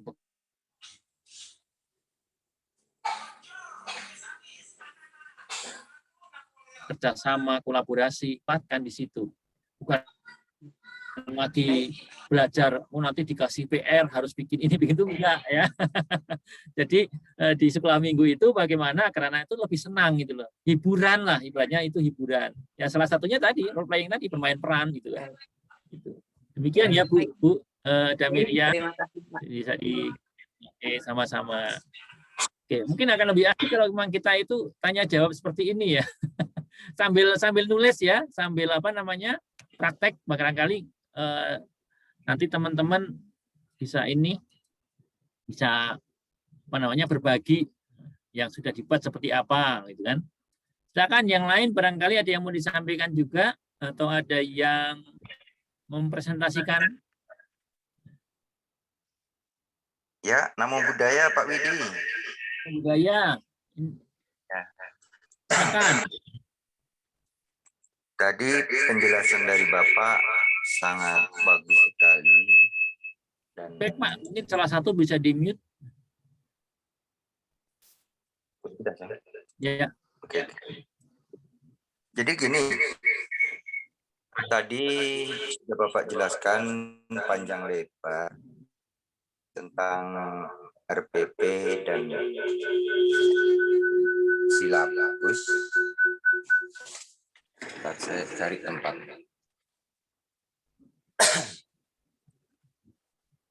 Tadi sudah Bapak jelaskan tentang silabus, RPP, seperti yang disampaikan oleh Ibu Dame tadi, bahwa kita di lapangan, di sekolah minggu, itu memang problematikanya siswanya satu kelas anggaplah tidak memenuhi standar sehingga digabung beberapa kelas dijadikan satu. Jadi sangat terima kasih kami penjelasan Bapak bahwa RPP bisa dibuat kolaborasi sehingga kita tidak lari dari tujuan. Kemudian ya.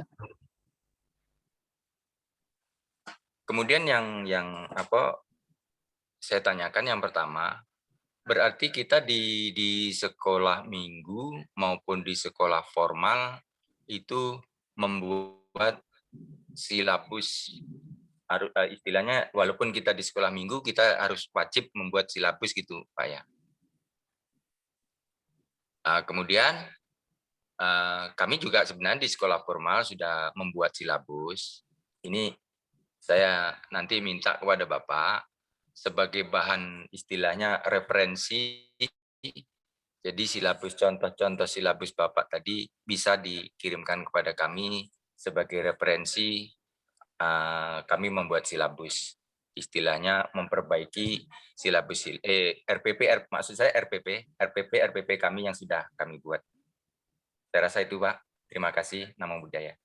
Namo Buddhaya. Baik Pak siapa ini namanya kok Pak Pariyati Ananda, benar?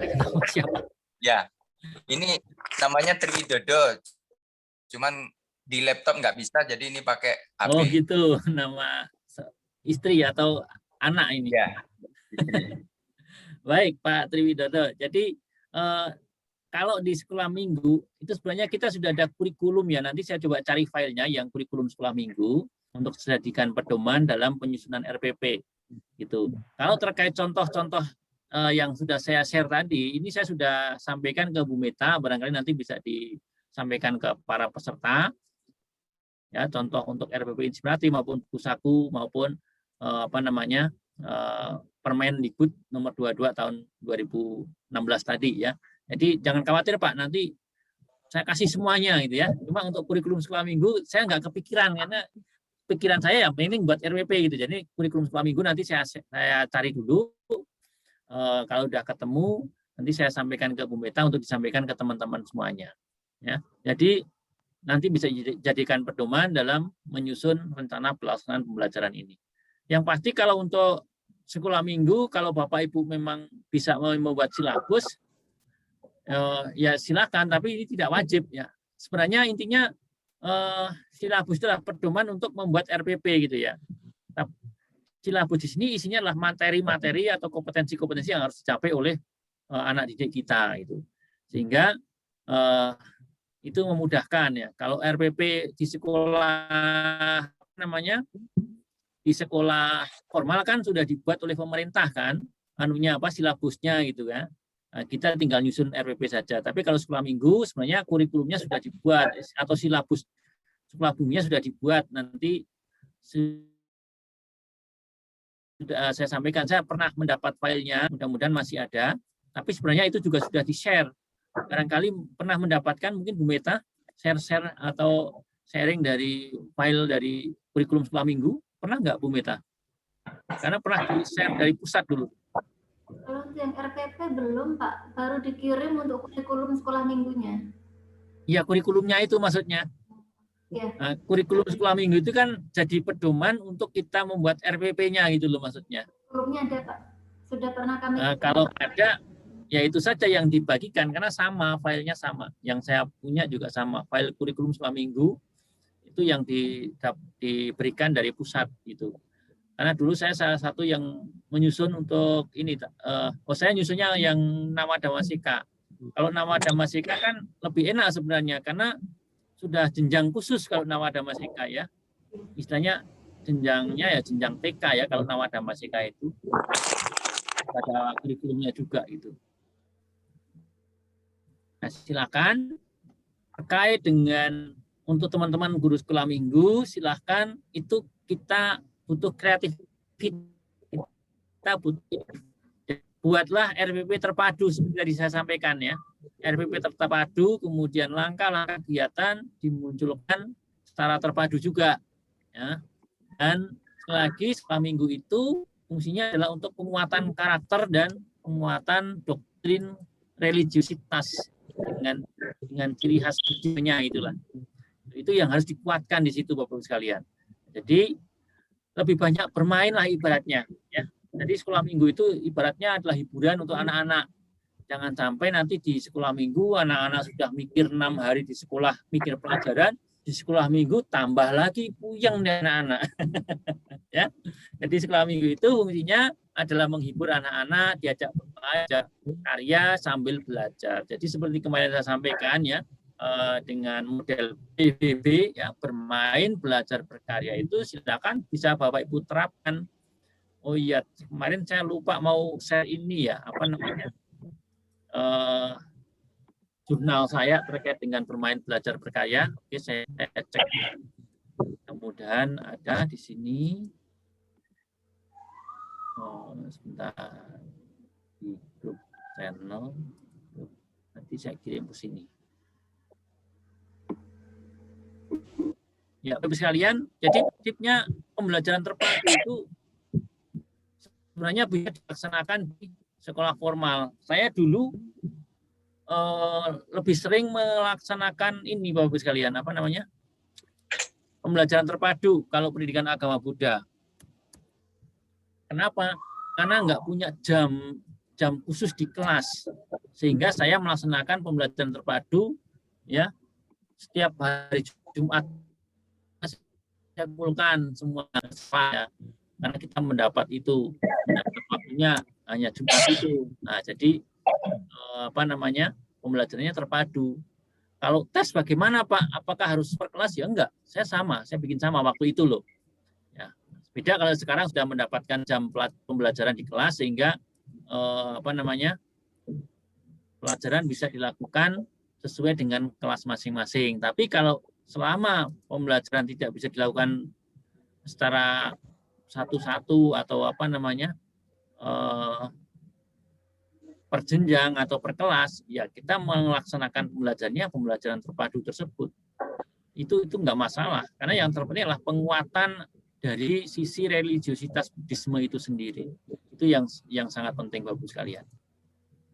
Saya masih nyari-nyari, nggak ketemu.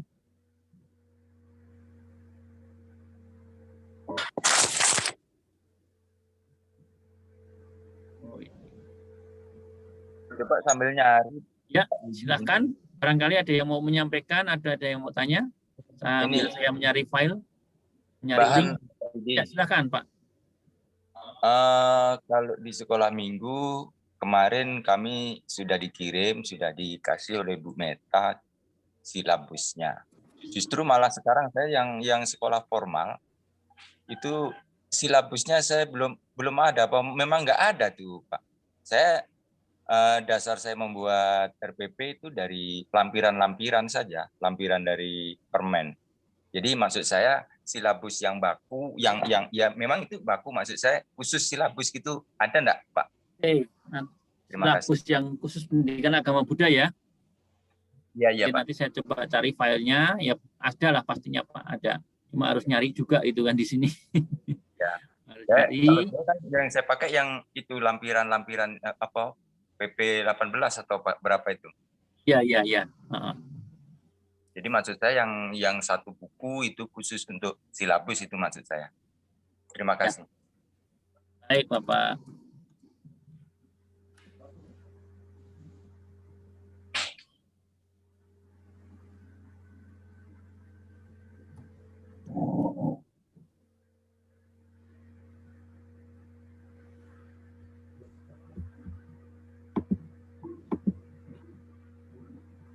Iya, ini ketemu Pak.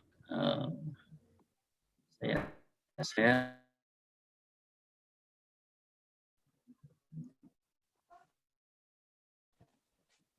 Nah, ini Bapak kalian, ini artikel saya atau jurnal saya.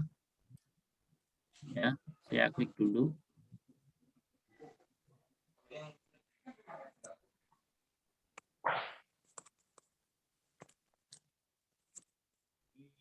Di jurnal UNS Universitas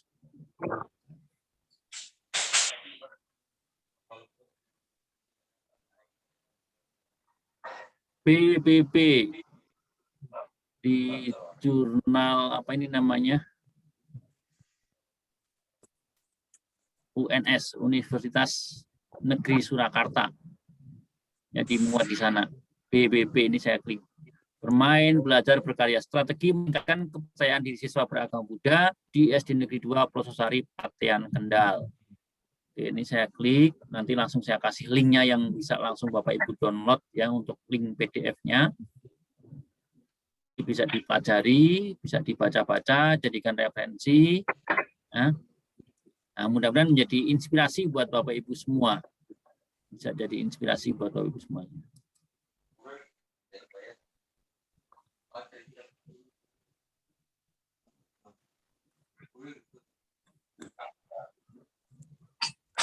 Chat.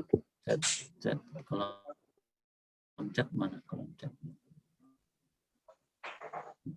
Nah, PDF.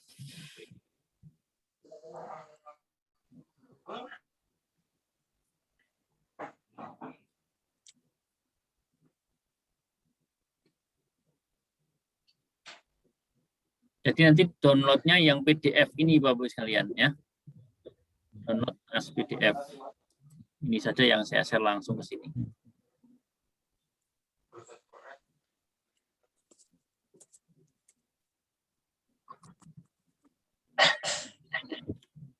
Nah, kalau download klik link yang ini, download gitu. Jadi nanti saya kasih langsung link ke sini, kemudian Bapak Ibu nanti langsung download di sini. Gambar ini, download gitu.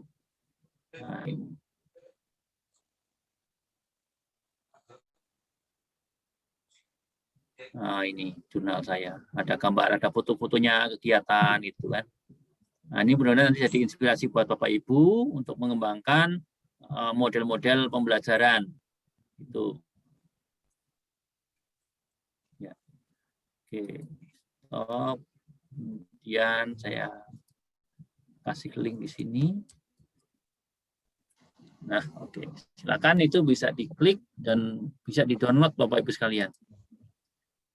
Kemudian saya cari silabus untuk pendidikan agama Buddha. Sambil saya nyari, barangkali ada yang mau bertanya-tanya lagi terkait dengan model-model pembelajaran atau hal apa saja terkait dengan penyusunan RPP. Silakan Bapak Ibu sekalian.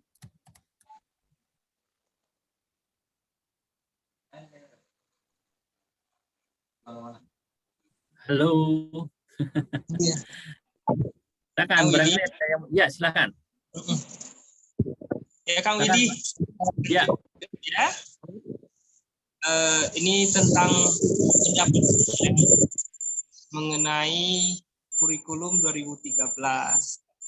Jadi semenjak kurikulum 2013, kemudian buku-buku agama Buddha diperbarui, saya merasa kalau intisari agama Buddha dalam buku itu sepertinya mulai menghilang. Karena buku-bukunya disusun sedemikian rupa lebih umum, lebih seperti ke pelajaran sejarah, seni, dan sebagainya. Ya, kalau menurut saya seperti itu ya Pak. Jadi kalau menurut Bapak gimana? Nah, karena saya mempelajari buku-buku dari Kemendikbud, sepertinya isinya memang sudah kurang Pak. Lebih banyak ke hal-hal yang umum. Terima kasih. Jadi itu buku kurikulum 13 itu kita mengalami revisi lagi Pak.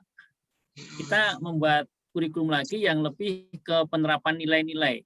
Jadi nanti mungkin tahun depan kita akan ganti buku lagi. Ya, akan ganti lagi gitu. Karena kebetulan kemarin saya menjadi salah satu tim penyusun dan saya menjabat bagian untuk kelas 3 SD. Ya, jadi dari kelas 1 sampai kelas 12 itu bukunya ada perubahan semua. Nah, buku yang besok ini kita lebih ke nilai-nilai Buddhisme. Ya, lebih ke penerapan nilai. Kita tidak bicara tentang apa namanya ya, sekedar sejarah saja enggak, tapi lebih ke nilai Buddhisnya itu sendiri. Jadi akan ada perubahan yang luar biasa. Dan sebenarnya malah menurut saya lebih simpel. Ya, tidak terlalu ini apa namanya, kalau bahasa Jawanya gladrah atau apa ya. Jadi tidak terlalu umum itu loh. Karena memang kalau buku-buku yang kemarin itu kan lebih ke konsep, banyak konsepnya kalau di K13 yang lalu itu. Nah, sekarang yang kemarin kita sudah apa namanya, sudah susun itu, ya itu tadi apa, sedikit saya kasih bocoran saja. Lebih simpel, lebih rancangan buku ya, draft naskah. Lebih ke nilai-nilai yang dibuat gitu ya. Buku revisi. Sebentar ya, saya cari dulu.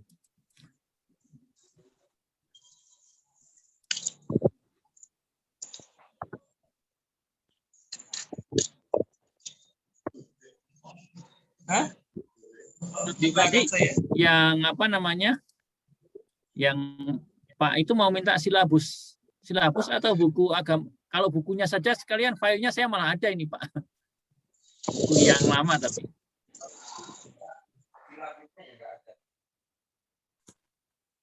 Halo, Pak Triwidodo. Silabusnya yang ada malah SMP yang saya ketemu ini Pak. Tadi Pak Triwidodo ngajar apa ya? Silabus Pak. Kalau bukunya sampai SMA sudah ada. Sudah ada ya. Cuman silabusnya yang kami justru malah belum punya. Oh gitu. Oke, sebentar. Tadi yang ketemu SMP doang. Yang SMP. Nanti saya kasih nunjuk revisi buku yang terbaru gitu, biar nanti ada gambaran teman-teman bahwa bukunya nanti ada perubahan lagi. Ini lebih simpel gitu kan. Lebih simpel lah proses, dan ini masih dalam tahap uji coba untuk besok itu. Yes. Dibuat oleh pusat kurikulum ya, pusat kurikulum dan perbukuan gitu ya. Pusat kurikulum dan perbukuan. Nah, ini Bapak sekalian, bukunya belum jadi karena ini masih dalam proses sekarang ini. Nah, ini gambarannya seperti ini Bapak sekalian. Jadi masih belum ada gambar, belum ada apa karena memang masih proses. Ya, ada perkata baru selesai bulan Januari kemarin sebenarnya, bulan Desember itu terakhir selesai dan sekarang masih proses revisi. Nah, ini jadi materinya nanti juga banyak disesuaikan ya. Untuk kelas 3 ini ada materi mengenal Pangeran Siddhartha, mengenal Guru Agung Buddha Gautama, menghargai identitas masyarakat di lingkungan terdekat, mencintai keragaman budaya, menghargai sesama dan lingkungan, menjaga doa sehari-hari ya. Doa sehari-hari itu meliputi sebelum dan sesudah belajar, sebelum dan setelah makan, sebelum dan setelah bangun tidur, doa untuk orang yang disayangi, para leluhur, doa semua makhluk, kemudian disiplin di masyarakat, mulai dari rumah, di sekolah, di wihara lingkungan, mengembangkan kebajikan, melatih kesabaran, bersikap sopan di masyarakat, dan seterusnya. Ini nanti gambarannya lebih ke penerapan nilai. Jadi Bapak sekalian nanti nggak usah khawatir, yang akan datang itu bukunya lebih ke Buddhis banget lah, intinya seperti itu. Ya, penerapan dhamma itu sendiri. Ya, memang di sini kita tetap ada sejarahnya, konsep mengenal Pangeran Siddhartha itu nanti kita lebih ke sikap meneladaninya itu seperti apa dan bagaimana. Itu. Ini contohnya seperti ini gambarannya. Nah, ini nanti bukunya mau begini Bapak Ibu sekalian. Lebih simpel. Nah, nyanyinya pun juga nyanyi lagu Buddhis, ada lagu umum tapi yang mencerminkan sikap karakter siswa. Itu Bapak Ibu sekalian. Baik, nanti untuk silabus saya cari dulu biar lebih biar lebih fokus saya nyarinya, nanti saya share ke Bu Meta saja.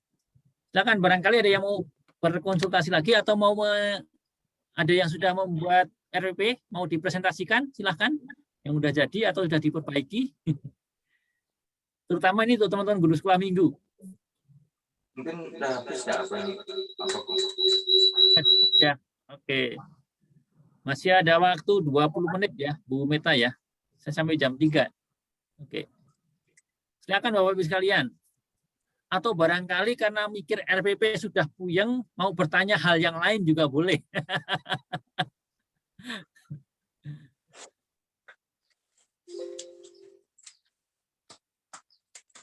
Halo.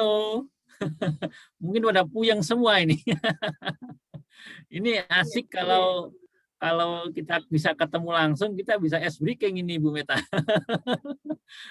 Kalau via Zoom ini mau ice breaking bingung juga saya mau bagaimana gitu kan. Oke.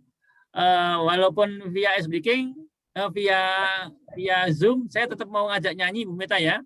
Biar ini kita fresh ya.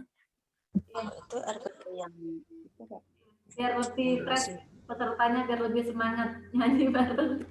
Saya akan share.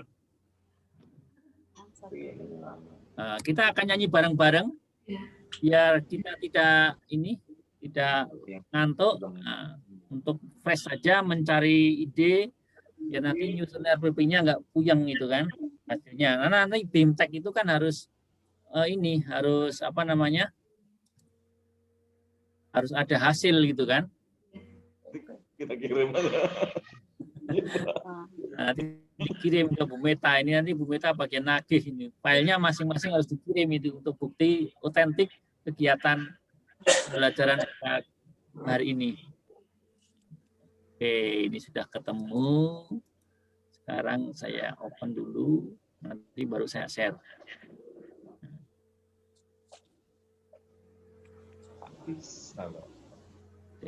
Oke, Bu Meta, sebenarnya kalau menurut undangan yang saya terima itu kebalik kita ini. Yang RPP itu kemarin sebenarnya. Oh iya. Iya. Oke, nanti kami perbaiki aja Pak di ADM suratnya. Ya. Sebentar, ini saya salah share screen-nya, nanti nggak muncul. Berarti berbeda yang ke narsum sama ke peserta.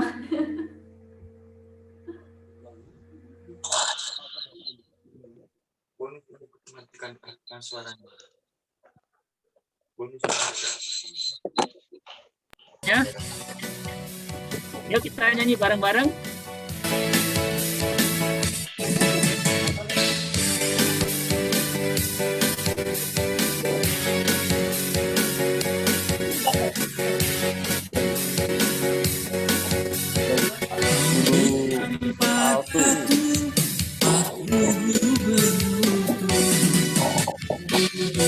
Semuanya nyanyi.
Yo, siapa yang guru palsu?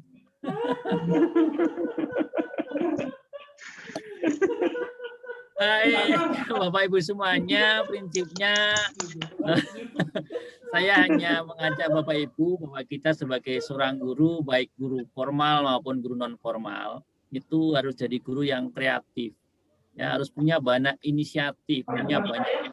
Iya. Ya. Kenapa? Agar pembelajaran yang kita buat itu menjadi pembelajaran yang lebih menyenangkan. Ya. Lebih menyenangkan, maka saya yakin ketika pembelajaran yang kita ciptakan itu menyenangkan, anak-anak akan makin semangat untuk belajar. Sehingga kita pun akan makin dikenang oleh siswa-siswi kita. Ya. Oh, guru sekolah minggu saya keren loh. Dia bisa nyanyi misalnya. Oh, dia punya video klip. Kita bisa bikin film bareng-bareng. Silakan Bapak Ibu semuanya. Itu bagian dari pengembangan kompetensi kita sebagai seorang guru. Tidak peduli guru formal maupun guru non formal. Nah, baik Bapak Ibu sekalian, mudah-mudahan apa yang saya sampaikan hari ini, yang saya sajikan baru saja ini pun menjadi inspirasi bagi Bapak Ibu semuanya untuk terus berkreasi, berinovasi, untuk terus belajar dan berkarya. Yang pasti saya tidak akan sungkan-sungkan untuk menerima konsultasi atau sharing dengan Bapak Ibu semuanya. Kalau mau berkarya bareng-bareng, saya selalu siap mengantarkan Bapak Ibu untuk bersama-sama berkarya demi anak bangsa tercinta khususnya dalam dunia pendidikan agama budaya. Terima kasih, saya kira itu saja yang bisa saya sampaikan, kurang lebihnya mohon maaf, dan barangkali mudah-mudahan nanti ada kesempatan ya saya bisa hadir kembali di Kepulauan Meranti, itu akan sangat luar biasa dan kita bisa membuat karya yang lebih keren ya. Karena kalau hanya lewat Zoom kayak ini, saya sangat yakin ini menjadi sesuatu yang sangat kurang gitu ya, sangat kurang. Kalau kita ada kesempatan nanti bisa praktek bikin film bareng-bareng, itu keren banget gitu ya. Mudah-mudahan ada kesempatan itu Bu Meta ya. Saya kira terima kasih, dan berikutnya saya serahkan ke Bu Meta untuk menyampaikan closing statement-nya pada kesempatan siang hari ini. Dalam 2 hari pertemuan kita melalui Zoom meeting ini, bila mana ada kekurangan, ada sesuatu yang kurang nyaman di hati Bapak Ibu semuanya, saya mohon maaf yang sebesar-besarnya. Pada prinsipnya saya hanya sekedar memberikan penyegaran, bukan berarti mau menggurui Bapak Ibu semua yang sudah hebat ini. Terima kasih, selamat sore, salam sejahtera untuk semuanya. Semoga senantiasa sehat dalam lindungan Tuhan Yang Maha Esa, Sang Tiratana. Kita akhiri sampai sata bawantus pitata, Namo Buddhaya. Namo Buddhaya.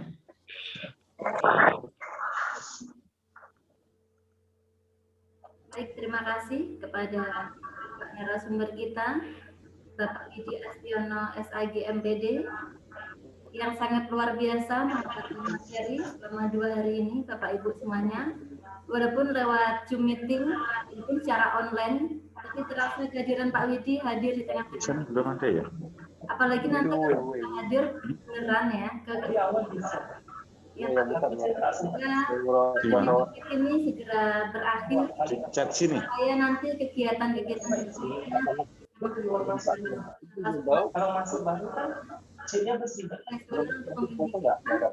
dan kita juga bisa sama-sama berkarya.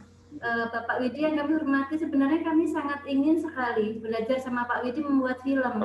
Kami ada daerah tertentu yang sangat tertinggal. Saya ingin sebenarnya itu dijadikan film pendek dan dalam sebagai media pembelajaran untuk siswa, karena ini memang luar biasa untuk akses membuat filmnya itu sangat menarik gitu ya. Cuman kami belum paham gimana caranya, apalagi alat-alatnya itu kami masih terbatas gitu.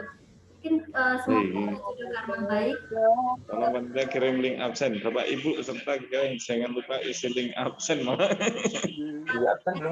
Aku khusus kita sama-sama nanti ke pulau ya, terus kita coba diajari membuat film bagaimana, itu memang sangat ada siap. Semoga rencana ini tidak hanya rencana tapi terrealisasi ya, semoga itu. Dan ilmu ya, yang disampaikan Bapak narasumber kita ini bisa menambah semangat, wawasan ya, kreasi kita, inovasi kita, karya untuk membimbing melayani anak-anak kita baik di dalam kota maupun di daerah-daerah tertinggal, daerah terluar di Kepulauan Meranti ini. Nanti kita beri aplaus pada Bapak. Terima kasih. Sekali lagi terima kasih dalam kesibukan ini, tapi tetap bisa hadir di tengah-tengah kita. Semoga kebajikan kita hari ini membawa berkah buat kita semuanya, dan kita semua diberkahi kesehatan dan kebahagiaan. Sadu, sadu, sadu. Bapak Ibu nanti jangan keluar dari dulu, ada sesuatu yang mau kami sampaikan. Tapi sebelum kami menyampaikan hal tersebut, ada baiknya kami tutup kegiatan pertemuan ada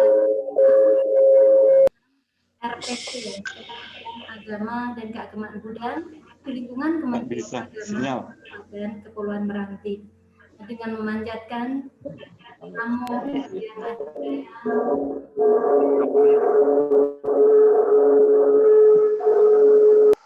Budi Satya Masatwaya.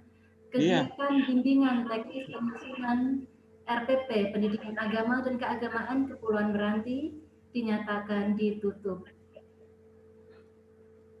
Oke, terima kasih. Izin live ya. Namo Buddhaya semuanya. Salam sehat, sukses selalu. Sampai ketemu. Dadah. Terima kasih, Pak. Bapak Ibu yang kami hormati, ada beberapa informasi yang kami sampaikan. Mohon nanti kepala sekolah muda untuk membuat surat tugas sesuai dengan nama-nama yang nanti kami berikan ulang.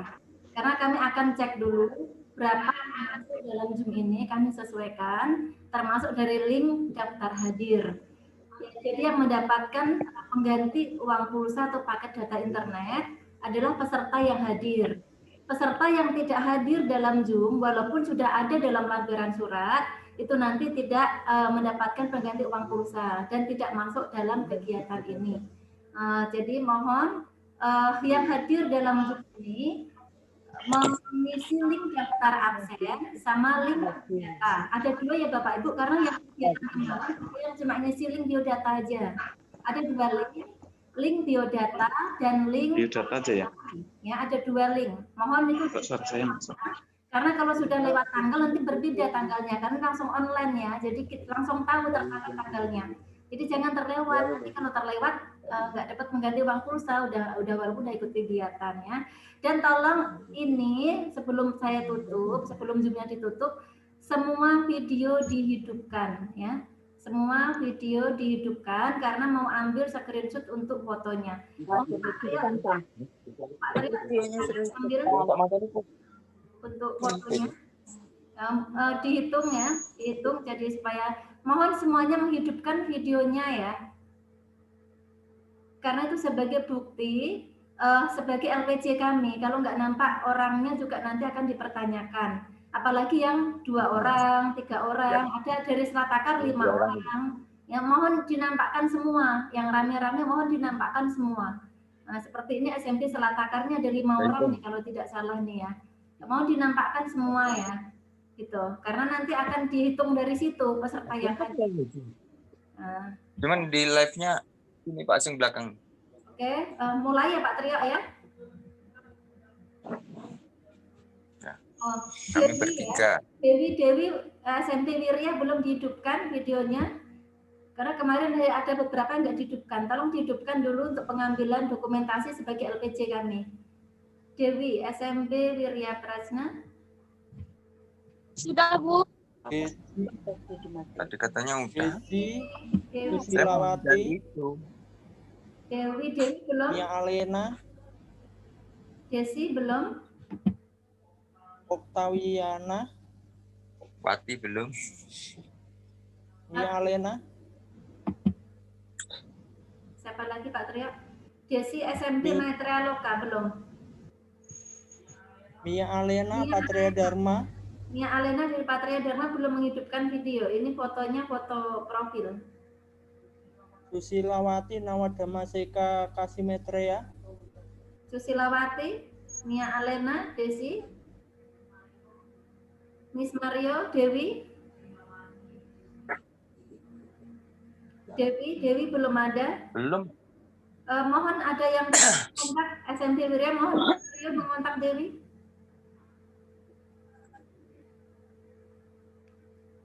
Dewi belum.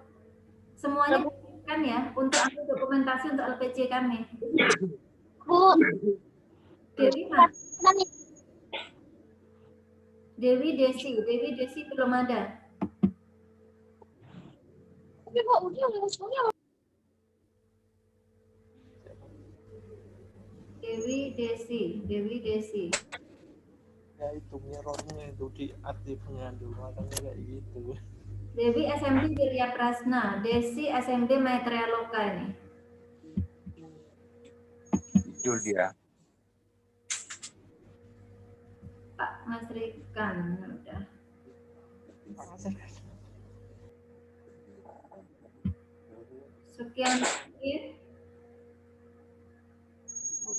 Sukianto Boyan itu hanya apa itu? Apa background-nya aja yang muncul, orangnya belum ada. Miss Mario, Susilawati belum ada juga.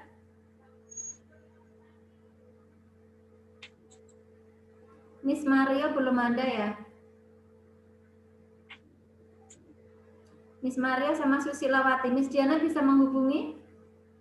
Bisa Bu, saya sekarang hubungi. Mungkin nggak ada di tempat itu. Ikut. Ya, mereka di Beting Bu. Mereka lagi di desa Beting, mungkin lagi di pelabuhan, nggak tahu mungkin jaringan atau gimana ya. Miss Mario ke desa Beting. Miss Mario lagi ada kelas di kelas. Dia mungkin masuk sebentar. Susilpati ke Beteng. Ya, Susi di Beting, Bu. Desi ini kemana ini Desi?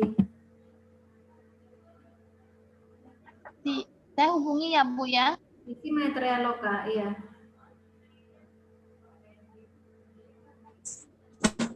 Dewi SMC Wirya Prasna, Miss Diana Dewi SMC Wirya Prasna. Enggak kelihatan ya Bu? Enggak kelihatan.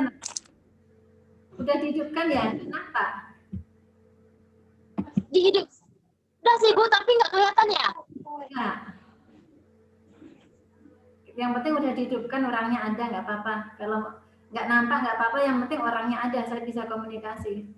Yang Desi ini belum ada nih Desi.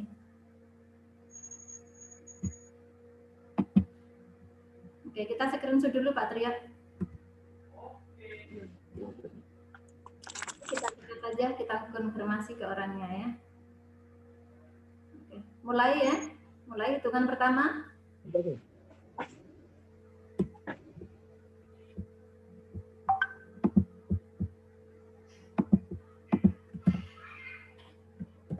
Semuanya menghadap ke kamera, Bapak Ibu mau diambil dokumentasinya. Dikasih aba-aba Pak Trio. Ada yang nggak menghadap ke kamera? Semua menghadap ke kamera ya Bapak Ibu. Dimulai hitungan pertama. 1, semuanya menghadap kamera. 1. 1, 2, 3.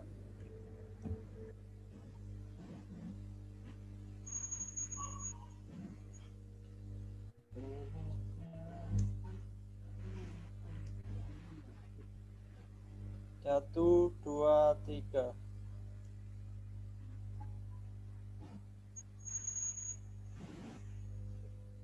Wes. Pak Tria.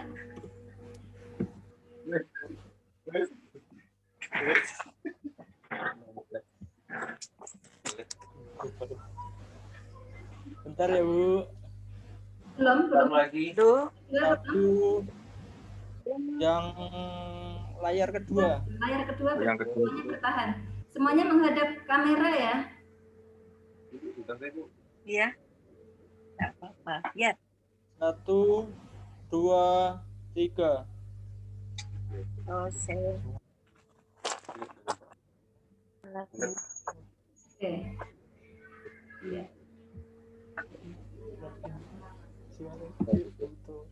Satu, dua, tiga.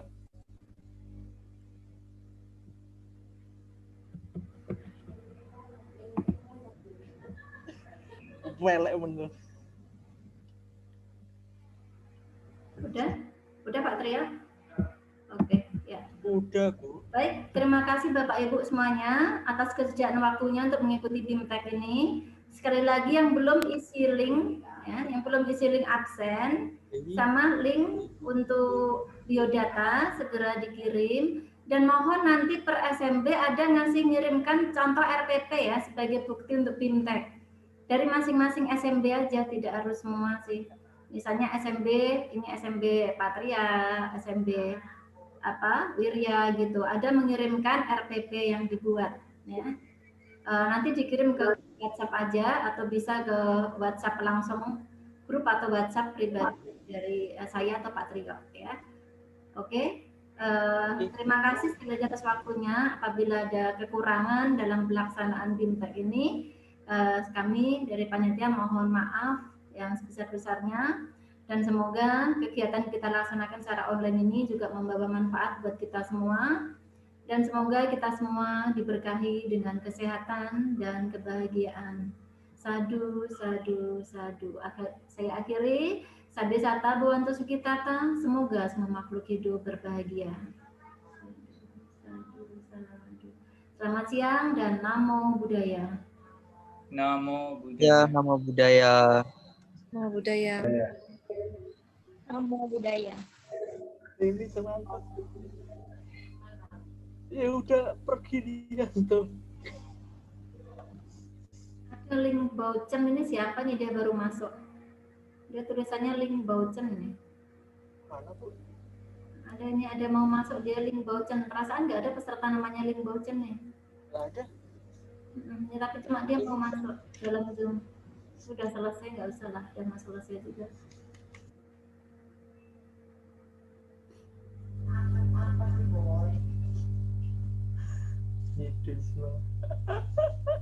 Bapak Ibu yang punya aktivitas atau ada kegiatan lain, tidak apa-apa, silahkan live ya.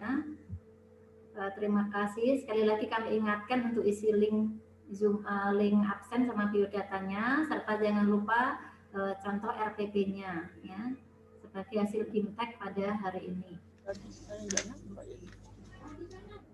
Enggak nampak, videonya enggak nampak. Lupa ya, surat tugas yang kemarin juga jangan lupa. Nanti kami tagih ke kepala SMB masing-masing. Untuk materi sudah kami share tadi di link chat Zoom ini, sama ada di grup di Mas Huda Meranti. Semua materi kegiatan dari kemarin sampai hari ini. Arida ya Mbak.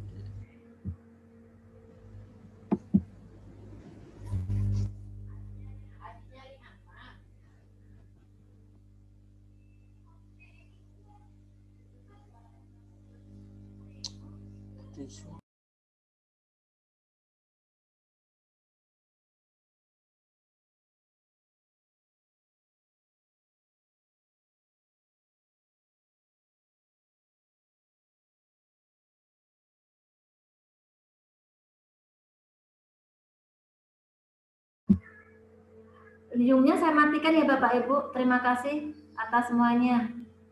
Ya, selamat sore.